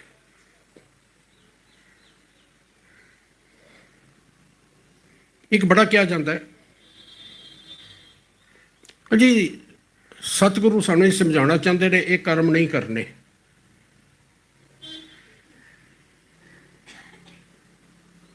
ਚਾਰ 404 ਚਰਿੱਤਰ, 350 ਤੋਂ ਉੱਤੇ ਅਸ਼ਲੀਲ ਕਹਾਣੀਆਂ, ਕਿਉਂਕਿ ਕਈ ਚਰਿੱਤਰ ਜਿਹੜੇ ਨਾ ਉਹ ਇੱਕੋ ਕਹਾਣੀ 2-3 ਚਰਿੱਤਰਾਂ ਚੱਲਦੀ ਹੈ। ਉਹਨਾਂ ਵਿੱਚ ਇੱਕ ਚਰਿੱਤਰ, 3 ਚਰਿੱਤਰ ਨੇ, ਇੱਕ ਕਹਾਣੀ ਹੈ ਜਿੱਥੇ ਕਿਹਾ ਗਿਆ ਕਿ ਕਰਮ ਨਹੀਂ ਕਰਨੇ। लेकिन उस कहानी के जरिए मैं इत्थे वो सारी व्याख्या च नहीं जा सकांगा, समा नहीं है मेरे पास। गुरु गोबिंद सिंह महाराज दे उत्ते इतना हमला किया गया कि वो एक भैड़ी औरत को गए, मंत्र लैण दे वास्ते गए, उत्थे उन्होंने ना करता भी मैं कोई कर्म नहीं करना, औरत कोई कर्म करना चाहती सी। उन्हें चोर चोर कह के रौला पाता, गुरु गोबिंद सिंह महाराज को फड़ लिया गया, उन्होंने दाढ़ी पुट्टी गई, उन्होंने पग ला दी गई, वो उत्थे अपनी जुत्ती छड्ड के ते अपनी चादर छड्ड के नस आए। फिर उस औरत का 20 टके छमाही जड़ा वो पेंशन लाती। 2 लफज पा के एक बंद पा के ते गुरु गोबिंद सिंह महाराज के चरित्र के उत्ते बड़ा बड़ा हमला कर दिता। बाकी 350 तो उत्ते कहानियां एक दे विच भी मैं जिम्मेवारी नाल कह रहा, एक दे विच भी आया होवे भी ये काम नहीं करने तो मैं तुहाडा गुनाहगार हाँ। मैनूं तुसीं एक गल सुनाओ भी जे किसी पिता ने अपनी औलाद नूं समझाउणा है कि ये काम नहीं करने तो पहला उन्होंने कुछ दिन तक गंदियां अश्लील फिल्मां विखावे, साल एक उन्होंने अश्लील फिल्मां विखाउंदा रहे, उसदे बाद कहे बेटा जिहड़ा तैनूं मैं साल फिल्मां दिखाइयां देना ये काम नहीं करना। हो सकता है, संभव है। की पढ़ के सुनावा मैं तुहानूं।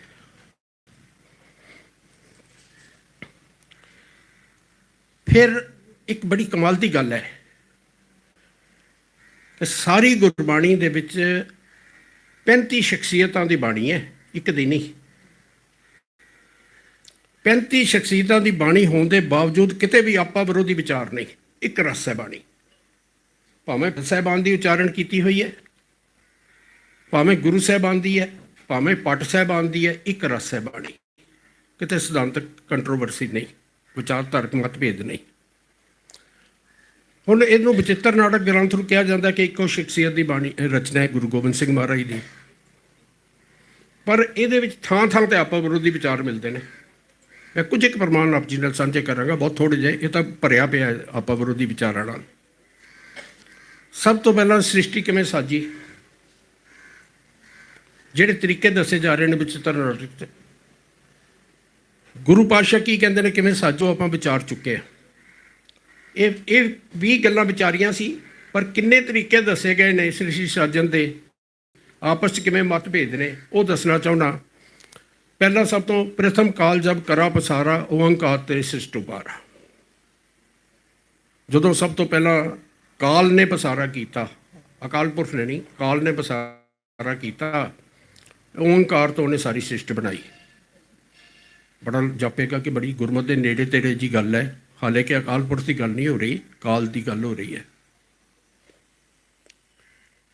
उसके बाद आ गया दूजा तरीका, एक श्रवण ते मैल निकारा, ताते मधु कीटब तन धारा, दुतियन काल ते मैल निकारी, ताते भरी सृष्टि सारी।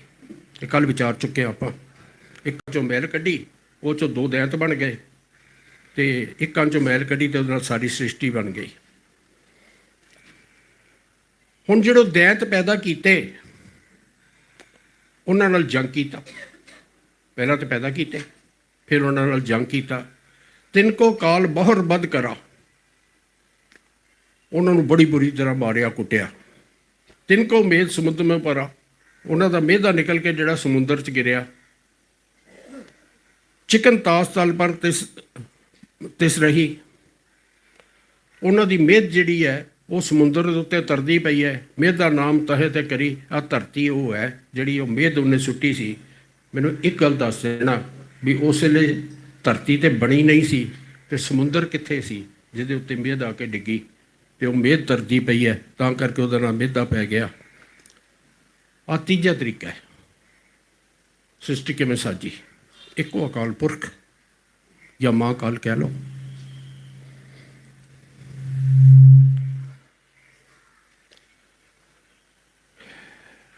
सिरजे सेतजंग जेरजंग उत्भेज उत्भुजेवं, रचे अंडज खंडंग ब्रह्मंडंग एवं, दिशा विद्यासंग जिमी आसमानंग, चतुर्वेद कथनंग कुरानंग पुराणंग।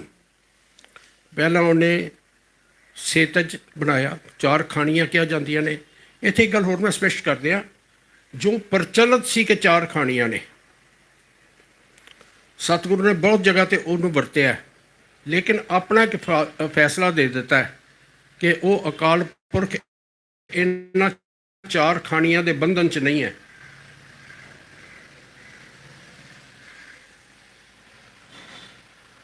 ਸਿਰਜੇ ਸਿਰਜੰਗ, ਸੇਤ ਪਸੀਨੇ ਨਾਲ ਪੈਦਾ ਹੋਣ ਵਾਲੇ ਜੀਵ, ਜੂਆਂ ਵਗੈਰਾ ਆਦਿ ਹੁਮਸ ਨਾਲ ਪੈਦਾ ਹੋਣ ਵਾਲੇ ਜੀਵ।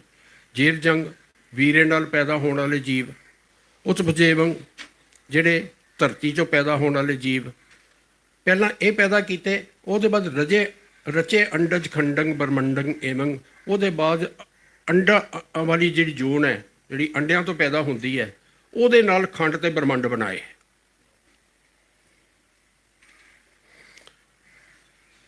ਇੱਕ ਕੱਲ ਵਿਚਾਰਿਆ ਸੀ ਤਰੀਕਾ, ਉਹ ਮੈਂ ਇੱਥੇ ਕਿਉਂਕਿ ਦੱਸ ਰਿਹਾ ਵੀ ਕਿੰਨੇ ਤਰੀਕਿਆਂ ਨਾਲ ਬਣਾਇਆ। 5 ਤਰੀਕੇ ਆਏ ਨੇ ਕਿਵੇਂ ਸ੍ਰਿਸ਼ਟੀ ਬਣਾਈ ਹੈ। ਖੰਡਾ ਪ੍ਰਥਮੈ ਸਾਜ ਕੇ ਜਿਨ ਸਭ ਸੰਸਾਰ ਪਾਇਆ, ਪਹਿਲਾਂ ਉਹਨੇ ਖੰਡਾ ਬਣਾਇਆ ਤੇ ਖੰਡੇ ਨਾਲ ਸਾਰਾ ਸੰਸਾਰ ਬਣਾਇਆ। ਇਹਦੀ ਵਿਆਖਿਆ ਕੱਲ ਮੈਂ ਕਰ ਚੁੱਕਾ, ਦੁਬਾਰਾ ਨਹੀਂ ਅੱਜ ਕਰਾਂਗਾ।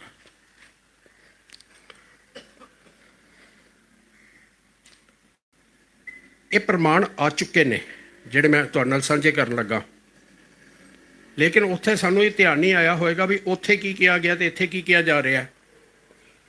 ਤਪ ਸਾਧਨ ਬਾਰੇ ਕਿਹਾ ਗਿਆ ਕਿ ਗੁਰੂ ਗੋਬਿੰਦ ਸਿੰਘ ਮਹਾਰਾਜ ਉੱਥੇ ਤਪੱਸਿਆ ਕਰਦੇ ਰਹੇ। ਮਹਾਕਾਲ ਤੇ ਕਾਲ ਕਾ ਆਰਾਧੀ, ਸਬਦ ਸਿੰਘ ਤੈ ਨਾਮ ਕਹਾਵਾ, ਪੰਡ ਰਾਜ ਜੈ ਜੋ ਕਮਾਵਾ, ਤਹਾਂ ਹਮੇ ਅਧਿਕ ਤਪੱਸਿਆ ਸਾਦੀ। ਬੜੀ ਤਪੱਸਿਆ ਕੀਤੀ।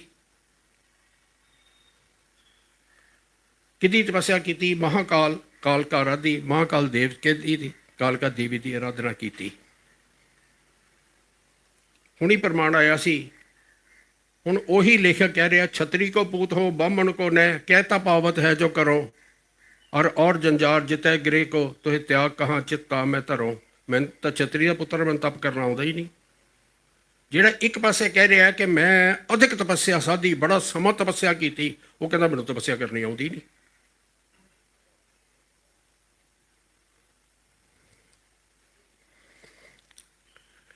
ਇਹਦੇ ਵਿੱਚ 3 ਚੰਡੀ ਚਰਿੱਤਰ ਨੇ। ਦੇਖੋ ਕਮਾਲ ਦੀ ਗੱਲ, ਇੱਕੋ ਕਹਾਣੀ, ਸੇਮ ਸਟੋਰੀ ਬਿਲਕੁਲ।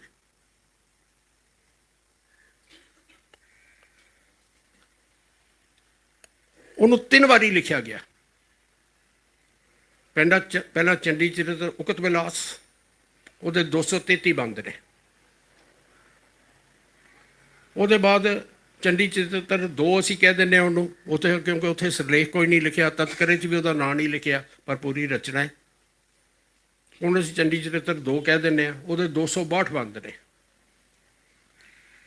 ਇੱਕ ਦੁਰਗਾ ਕੀ ਵਾਰ, ਜਿਹੜੀ ਉਹੀ ਕਹਾਣੀ ਹੈ ਜਿਹਨੂੰ ਅੱਜ ਭਗਵਤੀ ਕੀ ਵਾਰ ਕਿਹਾ ਜਾ ਰਿਹਾ, ਨਾਂ ਬਦਲ ਦਿੱਤਾ ਗਿਆ ਉਹਦਾ, ਉਹਦੇ 55 ਬੰਦ ਨੇ। ਕਹਾਣੀ ਕੀ ਹੈ ਕਿ ਇੱਕ ਮਹਿਖਾਸੁਰ ਨਾਂ ਦਾ ਦੇਵਤਾ ਰਾਖਸ਼ ਪੈਦਾ ਹੋ ਗਿਆ। ਉਹਨੇ ਜਾ ਕੇ ਇੰਦਰ ਦੇਵਤੇ ਨੂੰ ਹਰਾਤਾ ਤੇ ਆਪਣਾ ਰਾਜ ਸਥਾਪਿਤ ਕਰ ਲਿਆ ਦੇਵਲੋਕ ਤੇ ਸਾਰੇ ਤ੍ਰਿਲੋਕੀ ਤੇ। ਇੰਦਰ ਦੇਵਤਾ ਜਿਹੜਾ ਉਹਨੇ ਜਾ ਕੇ ਦੁਰਗਾ ਦੇਵੀ ਦੇ ਕੋਲ ਪੁਕਾਰ ਕੀਤੀ ਕਿ ਸਾਡਾ ਰਾਜ ਖੋਹ ਰਿਹਾ। ਦੁਰਗਾ ਜੰਗ ਕਰਨ ਆਈ, ਉਹਨੇ ਮਹਿਖਾਸੁਰ ਨੂੰ ਮਾਰਤਾ।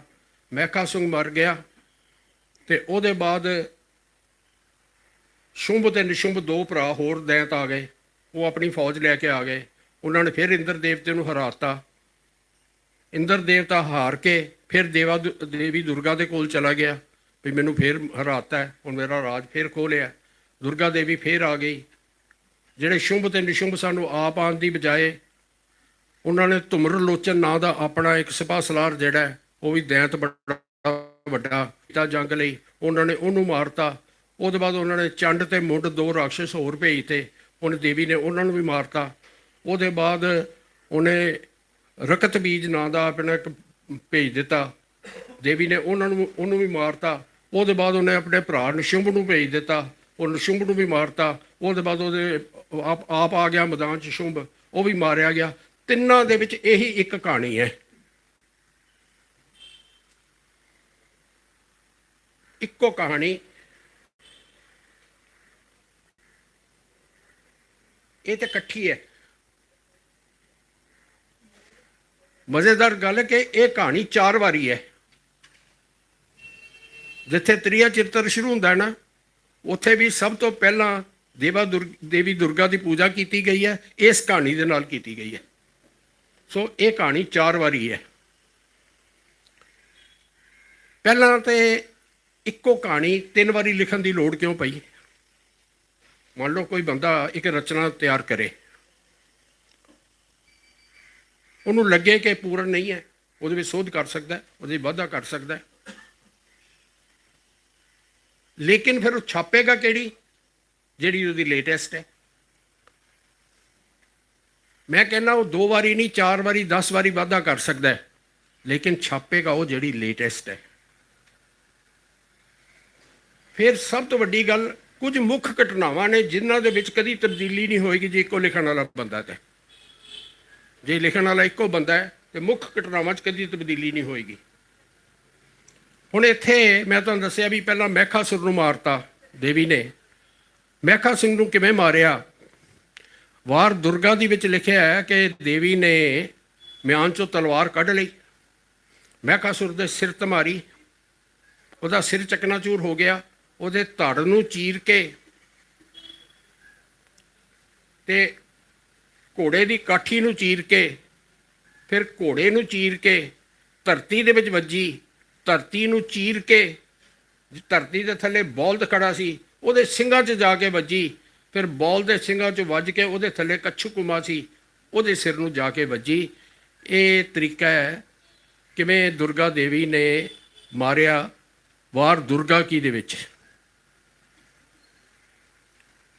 हुण मेरे को समय की कमी है, मैं इन्हां गल्लां नूं तां बड़ियां विचारन वालियां ने।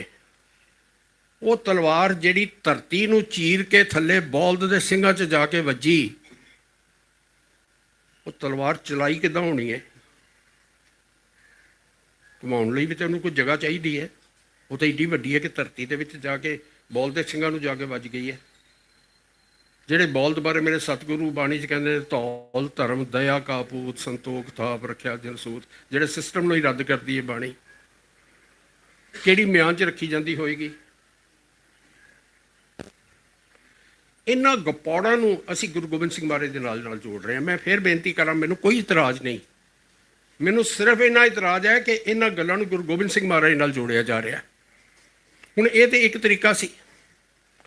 चंडी चरित्र उकत बिलास के लिखा है कि देवी ने चक्कर चला के महखासुर का धड़ जिहड़ा है वो सिर नालों अलग करता। उही लेखक एक पासे लिख रहे तलवार दे नाल मारिया, सारी धरती चीर के बॉल के ਸਿੰਘਾਂ ਨੂੰ जा वजी। उही लेखक उसे बंदे के बारे, उसे राक्षस के बारे, महखासुर बारे लिख रहा है कि देवी ने चक्कर चलाया, चक्कर चला के उसका सिर जो वढ़ दिता। तो तीसरे दूजे चंडी चरित्र के लिख इत्थे दुर्गा देवी मार रही है, वो दुर्गा देवी नहीं, वो काली देवी मार ली है। वो काली देवी ने कृपाल के महखासुर का सिर वढ़ता। आ 3 रचनावां इक्को शख्सियत नूं मारन दियां, तिन्हां दे विच एडा वड्डा फर्क है।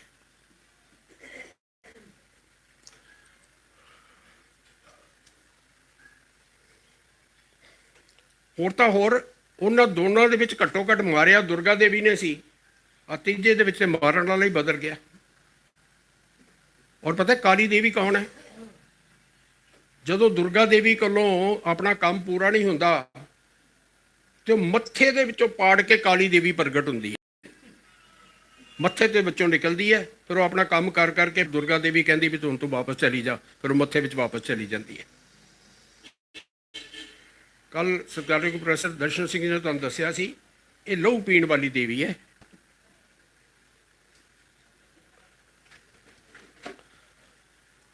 दैंत राजा शुंभ की मौत बारे लिखिया उत्थे,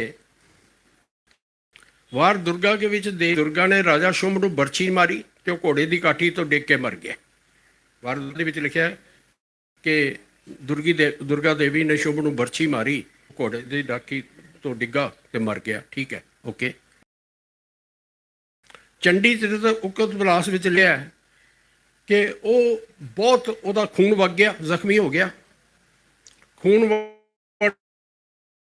गया तो वो बहुत कमज़ोर हो गया। कमज़ोर हो गया, नहीं सी कर सकता, उड़ के आकाश च चला गया। दुर्गा देवी उड़ के मगर आकाश दे विच गई। ਕਮਜ਼ੋਰ ਹੋ ਕੇ ਜੰਗ ਨਹੀਂ ਸੀ ਕਰ ਸਕਦਾ, ਉੱਡ ਸਕਦਾ ਸੀ, ਉੱਡ ਕੇ ਆਕਾਸ਼ ਵਿੱਚ ਚਲਾ ਗਿਆ। ਮਗਰ ਉੱਡ ਕੇ ਦੁਰਗਾ ਦੇਵੀ ਜਿਹੜੀ ਹੈ ਉਹ ਵੀ ਆਕਾਸ਼ ਦੇ ਵਿੱਚ ਗਈ। ਉੱਥੇ ਦੋਨਾਂ ਦਾ ਜੰਗ ਹੋਇਆ। ਉੱਥੇ ਦੇਵੀ ਨੇ ਤਲਵਾਰ ਮਾਰ ਕੇ ਉਹਦੇ 2 ਟੁਕੜੇ ਕਰਤੇ ਜਿਹੜੇ ਧਰਤੀ ਤੇ ਡਿੱਗ ਪਏ। ਇੱਕੋ ਲਿਖਾਰੀ ਜਿਹੜਾ ਹੈ ਆ 2 ਗੱਲਾਂ ਲਿਖ ਰਿਹਾ, ਇੱਕੋ ਸ਼ਖਸੀਅਤ ਬਾਰੇ, ਰਾਜਾ ਸ਼ੁੰਭ ਬਾਰੇ।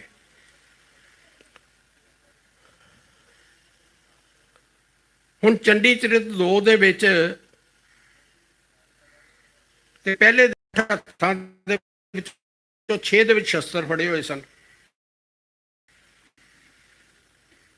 ਉਹਨੇ ਸ਼ਸਤਰ ਨਾਲ ਨਹੀਂ ਮਾਰਿਆ, 6 ਹੱਥਾਂ 'ਚ ਸ਼ਸਤਰ ਫੜੇ ਹੋਏ ਸਨ, ਬਿਜ਼ੀ ਸਨ। ਜਿਹੜੇ 2 ਖਾਲੀ ਸਨ ਉਹ ਖਾਲੀ ਦੇ ਨਾਲ ਉਹਨੂੰ ਮਾਰਤਾ।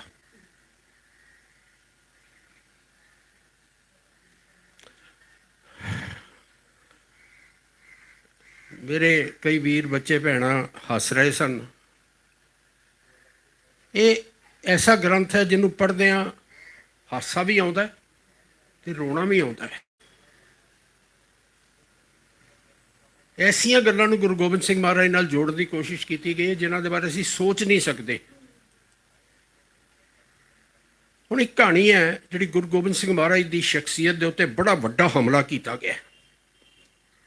ਪਹਿਲੀ ਗੱਲ ਤੇ ਕਿ ਇਹ ਜਿਹੜਾ 3 ਚਰਿੱਤਰ ਭਾਗ ਹੈ, ਜਿਹਨੂੰ ਚਰਿਤਰੋਪਾਖਿਆਨ ਲਿਖਿਆ, ਅਸੀਂ ਚਰਿਤਰਾਮ ਤੇ ਤੌਰ ਤੇ ਕਹਿ ਦਿੰਦੇ ਹਾਂ, ਉਹਦੇ ਵਿੱਚ ਸਾਰੀਆਂ ਔਰਤਾਂ ਦੀਆਂ ਕਹਾਣੀਆਂ ਨੇ। ਔਰ ਇਹ ਕਹਾਣੀਆਂ ਨੇ ਕਿ ਔਰਤਾਂ ਜਿਹੜੀਆਂ ਨੇ ਉਹ ਬੈਡ ਕਰੈਕਟਰ ਹੁੰਦੀਆਂ ਨੇ, ਅੱਜ ਹੁੰਦੀਆਂ ਨੇ, ਆਚਰਨਹੀਨ ਹੁੰਦੀਆਂ ਨੇ। ਆ ਸਾਰਾ ਉਹਦੇ 'ਚ ਲਿਖਿਆ। ਉਹਦੇ ਵਿੱਚ ਇੱਕ ਕਹਾਣੀ ਫਿੱਟ ਕਰ ਦਿੱਤੀ ਗਈ। ਇਸ ਗੱਲ ਵੱਲ ਖਾਸ ਧਿਆਨ ਦੇਣਾ। 3 ਚਰਿੱਤਰ ਭਾਗ ਦੇ ਵਿੱਚ ਇੱਕ ਕਹਾਣੀ ਫਿੱਟ ਕਰ ਦਿੱਤੀ ਗਈ। ਉਹ ਕਹਾਣੀ ਕੀ? ਮੈਂ ਉਸ ਕਹਾਣੀ ਨੂੰ ਸੁਣਾਉਣ ਤੋਂ ਪਹਿਲਾਂ ਗੁਰਮਤਿ ਸਿਧਾਂਤ ਆਪਦੇ ਨੂੰ ਦ੍ਰਿੜ ਕਰਾਵਾਂ।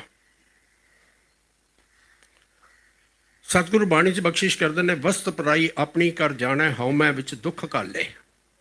ਜਿਹੜਾ ਪਰਾਈ ਚੀਜ਼ ਨੂੰ ਆਪਣੀ ਸਮਝ ਕੇ ਉੱਤੇ ਕਬਜ਼ਾ ਕਰਨ ਦੀ ਕੋਸ਼ਿਸ਼ ਕਰਦਾ ਉਹ ਹਉਮੈ ਦਾ ਮਾਰਿਆ ਹੋਇਆ ਤੇ ਜ਼ਿੰਦਗੀ 'ਚ ਦੁੱਖ ਪਾਉਂਦਾ ਹੈ। ਮੇਰੇ ਗੁਰੂ ਨਾਨਕ ਪਾਤਸ਼ਾਹ ਨੇ ਇੱਕ ਫੈਸਲਾ ਕਰਤਾ, ਹੱਕ ਪਰਾਇਆ ਨਾਨਕਾ ਉਸ ਸੂਰ ਉਸ ਗਾਏ, ਗੁਰ ਪੀਰ ਹਾਮਾ ਤਾਂ ਭਰੇ ਜਾਂ ਮੁਰਦਾਰ ਨਾ ਖਾਏ। ਮੁਸਲਮਾਨ ਸੂਰ ਨਹੀਂ ਖਾਂਦੇ,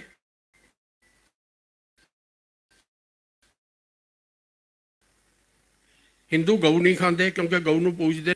ਇੱਕ ਹੋਰ ਕਾਰਨ, ਸੂਰ ਦੇ ਗਲੇ 'ਚ ਹੱਡੀ ਹੁੰਦੀ ਹੈ, ਉਹਨੂੰ ਹਲਾਲ ਨਹੀਂ ਕੀਤਾ ਜਾ ਸਕਦਾ, ਉਹ ਇਸ ਕਰਕੇ ਸੂਰ ਨਹੀਂ ਖਾਂਦੇ। ਸਤਿਗੁਰੂ ਕਹਿੰਦੇ ਨੇ ਵੀ ਜੇ ਮੁਸਲਮਾਨ ਕਿਸੇ ਦਾ ਹੱਕ ਮਾਰ ਕੇ ਖਾ ਰਿਹਾ ਤਾਂ ਸੂਰ ਖਾਣ ਦੇ ਬਰਾਬਰ ਹੈ। ਜੇ ਹਿੰਦੂ ਕਿਸੇ ਦਾ ਹੱਕ ਮਾਰ ਕੇ ਖਾ ਰਿਹਾ ਤੇ ਗਊ ਖਾਣ ਦੇ ਬਰਾਬਰ ਹੈ। ਇਹਨਾਂ ਦੋਨਾਂ ਨੂੰ ਮੁਰਦਾਰ ਦੱਸਿਆ ਸਤਿਗੁਰੂ ਨੇ। ਗੁਰਪੀਰ ਹਾਮਾ ਤਾਂ ਭਰੇ ਜਾਂ ਮੁਰਦਾਰ ਨਾ ਖਾਏ। ਕਿਸੇ ਦਾ ਲੱਖ ਪਾਵੋ ਤਾਂ ਕਿ ਰਣ ਪਗੜੀਆਂ ਲਿਆਵੋ, ਜਬ ਪਿਆਦਨ ਐਸੇ ਸੁਣ ਪਾਇਓ, ਨਹੀਂ ਭਾਂਤ ਮਿਲ ਸਭਨ ਕਮਾਇਓ। ਜੋ ਮਨ ਮੁਖ ਤੀਰਥ ਤੇ ਆਇਓ, ਪਾਗ ਬਿਨਾ ਕਰ ਤਾਹੇ ਪਠਾਇਓ। ਬੀਚਕਾਰ 800 ਪਗੜੀ ਲਈ ਉਤਾਰ, ਆਣ ਤਨੈ ਹਮ ਦੀ ਮੈਂ ਧੋਣ ਦਈ ਸੁਧਾਰ। ਚੌਪਈ ਪ੍ਰਾਤਾ ਲੇਤ ਸਭ ਧੋਏ ਮੰਗਾਈ, ਸਭੀ ਸਿੱਖਣ ਕੋ ਬੰਦਵਾਈ। ਬਚੀ ਸੋ ਵੇਚ ਤੁਰਤ ਤੇ ਲਈ, ਬਾਕੀ ਬਚੀ ਸਿਪਾਹਨ ਦਈ। ਦੋਹਰਾ ਬਾਟ ਕੇ ਪਗੜੀ ਨਗਰ ਕੋ, ਜਾਤ ਭਏ ਸੁਖ ਪਾਏ। ਭੇਦ ਮੂਰਖਨ ਨਾ ਲਹਿਓ, ਕਹਾਂ ਗਇਓ ਕਰ ਰਾਏ। ਨਗਰ ਪਾਉਂਟਾ ਬਹੁ ਬਸਿਆ ਸਾਰਮੋਰ ਕੋ ਦੇਸ਼। ਸਾਰਮੋਰ ਰਿਆਸਤ ਦੇ ਵਿੱਚ ਪਾਉਂਟਾ ਨਗਰ ਸੀ, ਜਮਨਾ ਨਦੀ ਦੇ ਕਿਨਾਰੇ 'ਤੇ ਸੀ। ਜਮਨਾ ਨਦੀ ਨਿਕਟ ਬਹਿ ਜਨਕਪੁਰੀ ਅਕਲੇਸ਼ ਨਦੀ। ਜਮਨਾ ਨਦੀ ਦੇ ਕਿਨਾਰੇ 'ਤੇ ਇੱਕ ਹੋਰ ਤੀਰਥ ਸਥਾਨ ਸੀ, ਕਪਾਲ ਮੋਚਨ। ਨਦੀ ਜਮਨ ਕੇ ਤੀਰ ਮੈਂ ਤੀਰਥ ਮੋਚਨ ਕਪਾਲ। ਨਗਰ ਪਾਉਂਟਾ ਛੋਰ ਹਮ ਆਏ ਤਹਾਂ ਉਤਾਲ। ਪਾਉਂਟਾ ਛੱਡ ਕੇ ਅਸੀਂ ਉੱਥੇ ਕਪਾਲ ਮੋਚਨ 'ਤੇ ਆ ਗਏ। ਹੁਣ ਧਿਆਨ ਦੇਣਾ ਜੀ, ਜ਼ਰਾ ਮੇਰੇ ਧਿਆਨ ਰੱਖਣਾ ਜਾਂ ਇੱਧਰ ਧਿਆਨ ਰੱਖਣਾ। ਤਹਾਂ ਹਮਾਰੇ ਸਿੱਖ ਸਭ ਪਹੁੰਚੇ, ਅਮਿਤ ਪਹੁੰਚੇ ਆਏ। ਬਹੁਤ ਸਾਰੇ ਸਾਡੇ ਸਿੱਖ ਆ ਗਏ। 3 ਦਿਨ ਕੋ ਚਾਹੀਏ ਜੋਰ ਪਲੋਸਰ ਪਾਏ। ਉਹਨਾਂ ਨੂੰ ਦੇਣ ਵਾਸਤੇ ਸਰੋਪੇ ਚਾਹੀਦੇ ਸੀ। ਬਹੁਤ ਸਾਰੇ ਸਿੱਖ ਆ ਗਏ, ਸਾਰਿਆਂ ਨੂੰ ਸਰੋਪੇ ਦੇਣੇ ਸੀ, ਬਹੁਤ ਸਾਰੇ ਸਰੋਪੇ ਚਾਹੀਦੇ ਸੀ। ਨਗਰ ਪਾਵਟੈ ਬੁਰਿਆ ਪਠਾਏ ਲੋਕ ਬੁਲਾਏ, ਏਕ ਪਾਗ ਪਾਈ ਨਹੀਂ ਨੇ ਭੁੱਲ ਪਹੁੰਚੇ ਆਏ। ਪੌਂਟਾ ਤੇ ਬੁੜੀਆ ਨਗਰ ਦੇ ਵਿੱਚ ਮੈਂ ਭੇਜਿਆ ਆਪਣੇ ਬੰਦਿਆਂ ਨੂੰ ਵੀ ਜਾਓ ਉੱਥੋਂ ਪੱਗਾਂ ਖਰੀਦ ਲਿਆਓ, ਸਰੋਪੇ ਦੇਣੇ ਨੇ ਸਿੱਖਾਂ ਨੂੰ। ਉਹਨਾਂ ਨੂੰ ਨਾ ਪੌਂਟੇ ਕੋਈ ਪੱਗਾਂ ਮਿਲੀਆਂ ਤੇ ਨਾ ਬੁਰੀਆਂ ਮਿਲੀਆਂ, ਉਹ ਖਾਲੀ ਆ ਗਏ। ਮੋਲੇ ਏਕ ਪਾਗ ਨੇ ਪਾਈ, ਤਬ ਮਸਲਤ ਹਮ ਜੀ ਬਣਾਈ। ਮੂੰਹ ਨਾਲ ਮੁੱਲ ਨਾਲ ਕੋਈ पग मिली नहीं। फिर मन दे विच मैं एक विचार बनाया, एक स्कीम बनाई, मसरत बनाई, स्कीम बनाई। की स्कीम बनाई? जहाँ यहाँ मूतत लख पावो ताकि रन पगरियां लियावो। अपने सिपाहियों को कहा कि इत्थे जिहड़ा कोई फग्गण मूतन आवे, क्योंकि पुराने समयां दे विच जंगलों में जाते सी। अज साडे टॉयलेट्स बन गई, सब कुछ हो गया, खुले जंगल होंदे सी, उत्थे लोकी जांदे सी। कहते मैं अपने सिपाहियों को कहा कि तुसीं फैल जाओ सारे, जिहड़ा कोई इत्थे जंगल पानी लई आवे उहदी पग ला लिओ। पता कौन कह रहा जी? ये सारा फस्ट परसन दे विच है। फस्ट परसन दे विच जिहड़ा लिख रहा वो कह रहा मैं अपनी कहानी दस रहा। फस्ट परसन का मतलब समझते हो ना? कहाँ हमारे सिख सब साढ़े सिख आ गए, कितने सिख सन?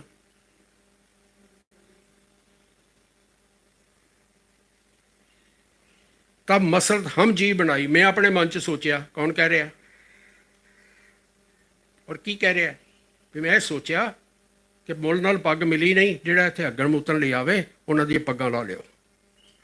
जब प्यादन ऐसे सुन पायो, जो मेरे सिपाहियों ने सुनिया, तही भात मिल सबन कमायो। उन्होंने वही किया जो मैं कहा सी। जो मनमुख तीरथ ते आयो, जिहड़ा मनमुख उत्थे तीरथ ते आया, तही भात मिल सबन कमायो। सारिਆਂ ने वही काम किया जिहड़ा मैं कहा सी। बीच कर 800 पगड़ी लई उतार, रातों रात 800 पग्गां ला लिया। रातों रात 800 पग्गां ला लिया। आन तिने हम दी उन्होंने लिया के मैनू दित्तियां। मैं धोवन दई सुधार, मैं धोन लई देतियां।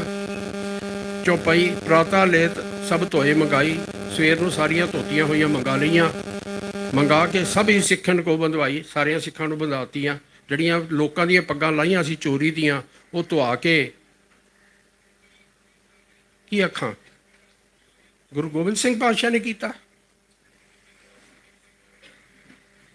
इस तो वड्डी बेअदबी सतगुरु की की जा सकती है? फिर जिहड़ियां बच गई वो अपने सिपाहियों को बनवातियां, होर बच गई वो बेच दित्तियां। चोरी दियां कीतियां होईयां बेच दित्तियां। वो बेच के फिर पता की कीता? वट के पगड़ी नगर को जात भाए सुख पाए, रातों रात आप खिस गए। किसी को पता नहीं लगा की कर गया। ये लिखारी कह रहा मैं कीता। ते जे ये रचना ये ग्रंथ गुरु गोबिंद सिंह पातशाह का है, तो फिर गुरु गोबिंद सिंह पातशाह ने कीता। पिछे एक बंता सिंह ने सफाई दी सी। सफाई ये दी सी कि वो तो असल दे विच जी कपाल मोचन जिहड़ा हिंदुओं का तीरथ है, सतगुरु उत्थे गए, उन्होंने सतगुरु नूं बेनती की कि जी साडा तीरथ स्थान है, ये जिहड़े मुसलमान ने ये आके इत्थे गंदगी फैला जाते हैं। तो गुरु गोबिंद सिंह पातशाह ने उन्होंने सजा देने दे वास्ते कहा भी उन्हों दी पग्गां ला लियाओ। इत्थे सारी रचना दे विच या ग्रंथ दे विच किते ये गल होवे, मैं गुनाहगार होवांगा तुहाडा। सिर्फ इस गंद नूं, इस पाप नूं लुकाउण दे वास्ते कहानियां बनाईयां जा रही ने।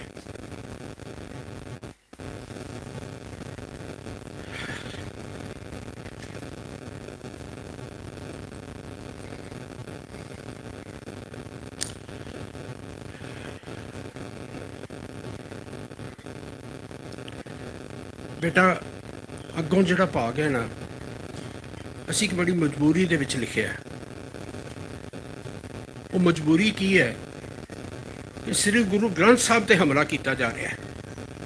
कि जी गुरु ग्रंथ साहब जी दे विच भी तो कामुक रचनावां ने, अश्लील रचनावां ने, एक भी नहीं, एक पंक्ति भी नहीं।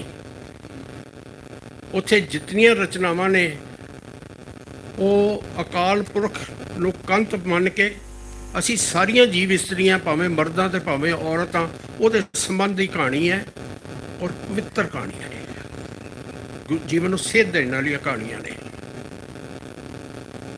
जिस वेले ये गल कहनी शुरू हो गई कि गुरु ग्रंथ साहब जी के अश्लील ने, तो फिर सानू ये कढ़ के लियाना पिया भी असल अश्लीलता की होंदी है। साडी आपस में विचार हुई सी कि संगत कोलों पूछ लिया जाए कि भाव तुसीं देखना चाहोगे। पहली गल, मैं पढ़ के नहीं सुना सकता, मेरी जबान भी साथ नहीं देती, मेरी ज़मीर भी इजाज़त नहीं देती। लेकिन क्षमा करना,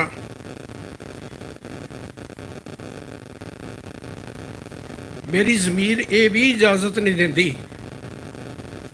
कि अपनी धियां के सामने गंद फरोला।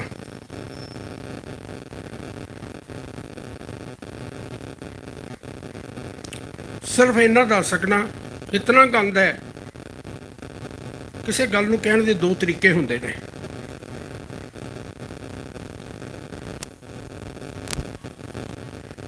किसी बच्चों नूं गलत हालत में देख लिया, कोई समझदार बंदा होएगा, इज्जतदार बंदा होएगा, वो कहेगा जी मैं इन्हों इतराजयोग हालत में वेख्या, कुछ कहने की होर लोड़ नहीं, सब कुछ समझ लग गई। इन्ना कहने दे नाल सब पता लग गया। एक बंदा हुंदा जिहड़ा आप चरित्रहीन हुंदा है, पर वो एक एक गल दे विच चस्का लैके सुणाउंदा है। पहला मैं वेख्या उन्हें आ गंद घोलिया, फिर आ गंद घोलिया, फिर चस्का लैके आप रस लै सुनाएगा। वो आचरणहीन बंदे की यह अवस्था होती है। कोई सभ्य व्यक्ति जिहड़ा है इस तरह नहीं सुना सकता। वो तो इन्नी गल च मुका देगा, यार बड़ी भैड़ी हालत देखा, बिल्कुल ना पूछो। ये दूजा तरीका वरत्या गया। क्षमा करना, मेरी मजबूरी है, स्लाइडां अगे करनी है, ना मैं दिखाने लिए रुकांगा, ना तुहानूं पढ़न लिए कहांगा, ते ना बोल के सुना सकना। इस भाग नूं मैं इस तरह ही जिहड़ा है अगे लंघा देंगा।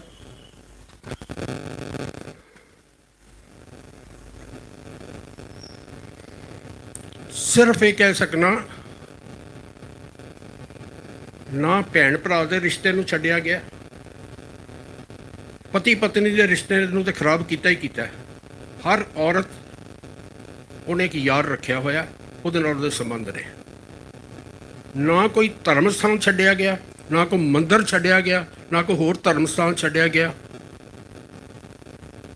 ना प्यो की इज्जत छड्डी गई। जिन्ना गंद घोलिया जा सकता सी, इत्थों तक कि मर्द नाल गंद घोलन का लिख दिता। और इस तो उत्ते की दसा मैं तुहानूं, किवें पढ़ावां तुहानूं मैं।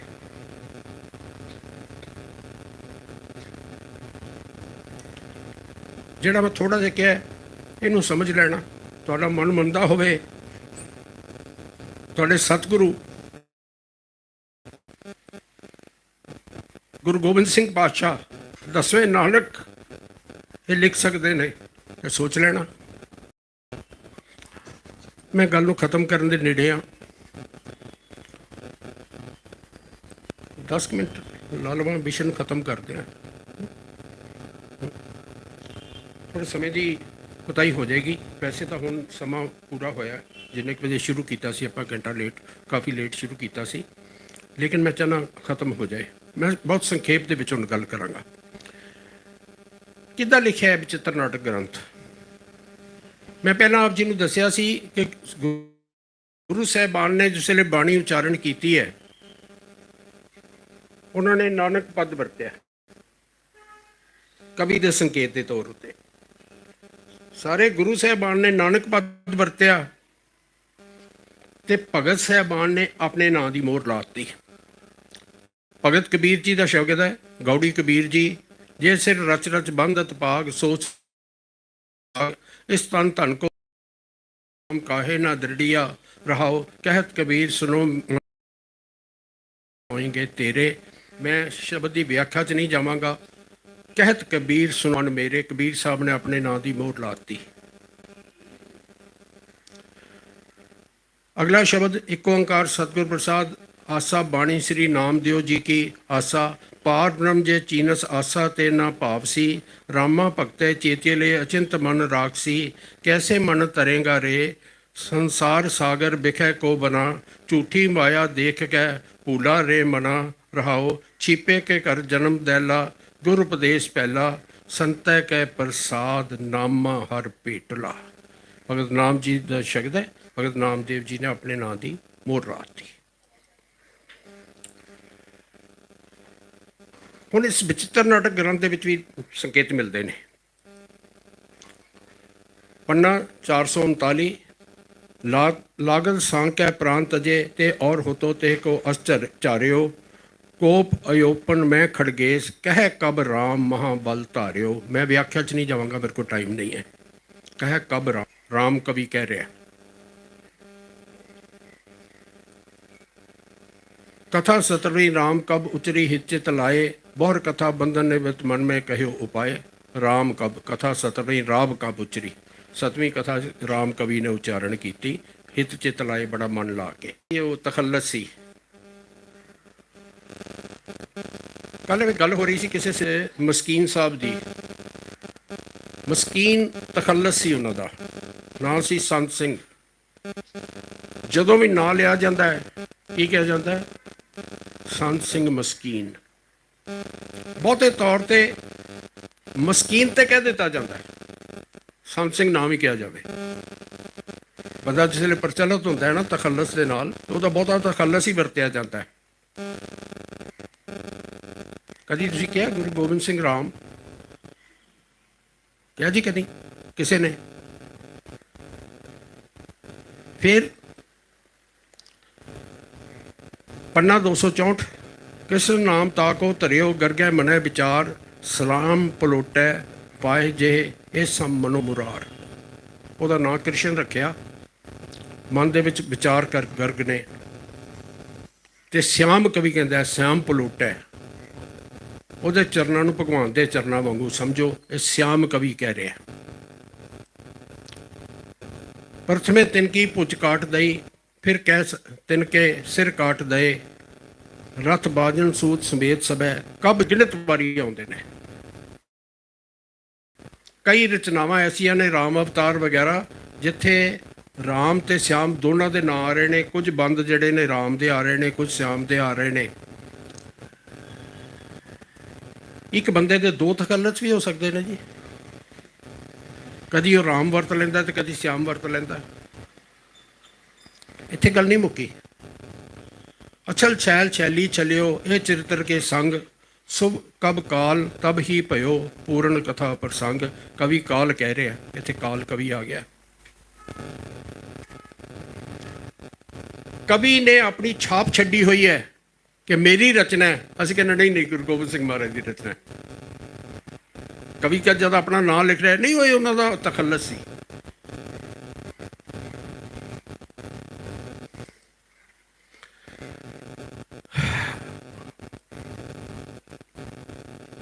ਇਹਦਾ ਨਾਂ ग्रंथ का असली ਨਾਂ की है? कोई भी ग्रंथ अपना तैयार करता है, ਉਹਦਾ ਨਾਂ आप रखता है। जे सानू ਉਹਦਾ ਨਾਂ ना मिले तो ਉਹਦੀ रचना चों मिलता है।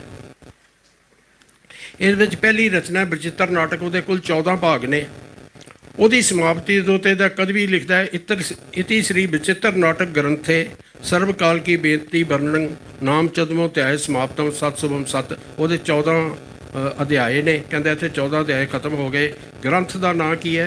बचित्र नाटक ग्रंथे। सॉरी,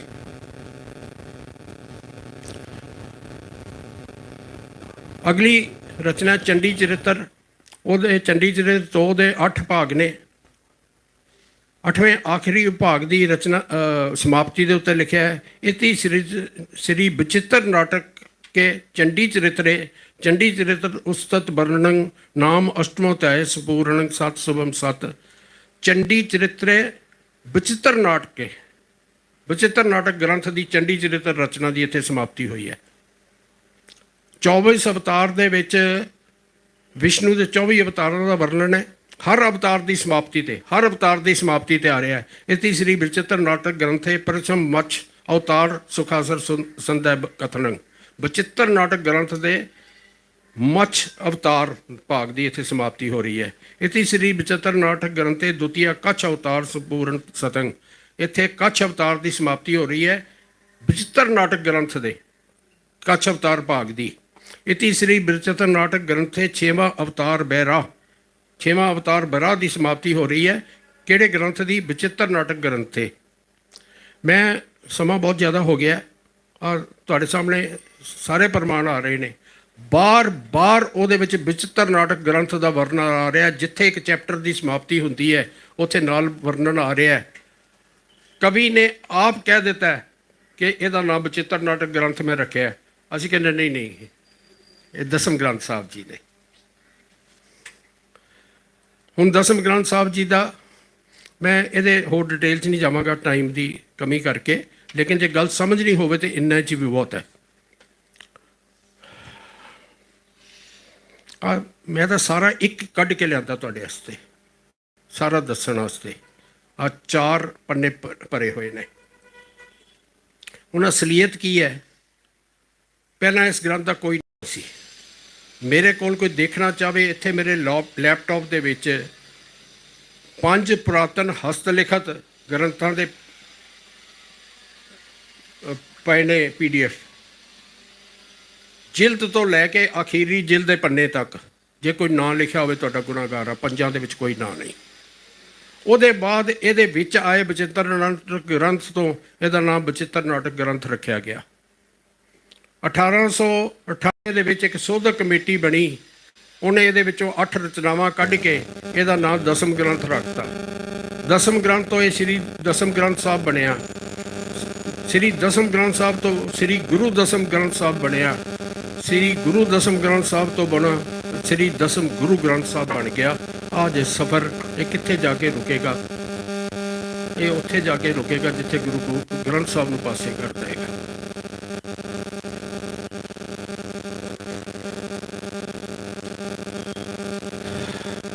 आज तुहाडे सामने चतर सिंह जीवन सिंह का छपया होया, जिहड़ा मेरे कोल उत्थे उहदी फोटो खिंच के लिया।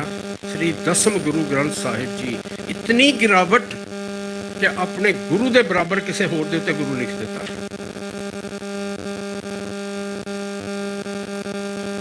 गल बड़ी स्पष्ट है। गुरु ग्रंथ साहब जी का शरीक पैदा किया जा रहा है।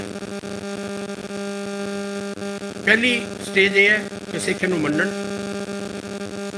जे मन्नण लग पैणगे तो फिर प्रकाश कराता जाएगा। प्रकाश कराता जाएगा तो फिर मर्जी हो जाएगी, जिहदा मर्जी पाठ करो। दोनों का प्रकाश हो गया।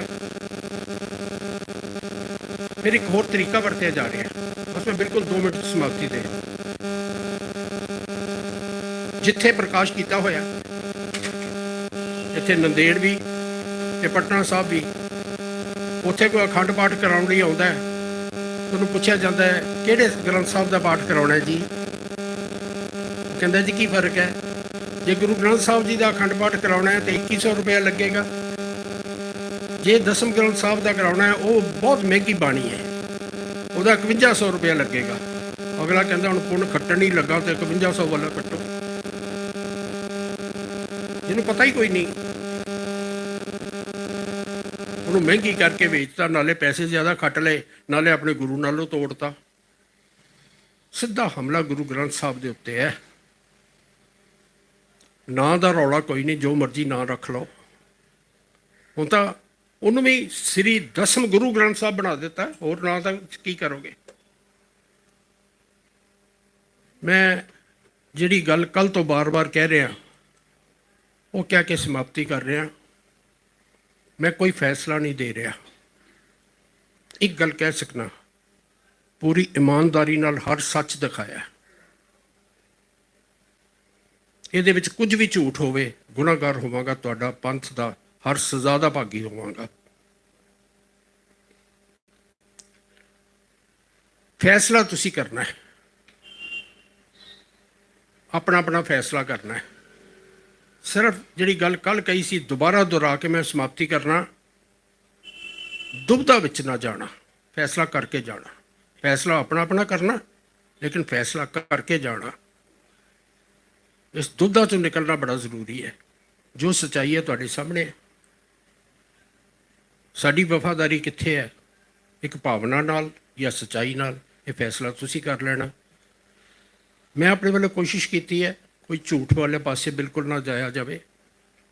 बोलदिया ਕੋਈ ਗੱਲ ਗਲਤ ਮੂੰਹੋਂ ਨਿਕਲ ਸਕਦੀ ਹੈ, ਕਿਸੇ ਦੀ ਸ਼ਾਨ ਦੇ ਖਿਲਾਫ ਨਿਕਲੀ ਹੋਵੇ, ਮੈਂ ਦੋ ਹੱਥ ਜੋੜ ਕੇ ਖਿਮਾ ਦਾ ਜਾਚਕ ਹਾਂ।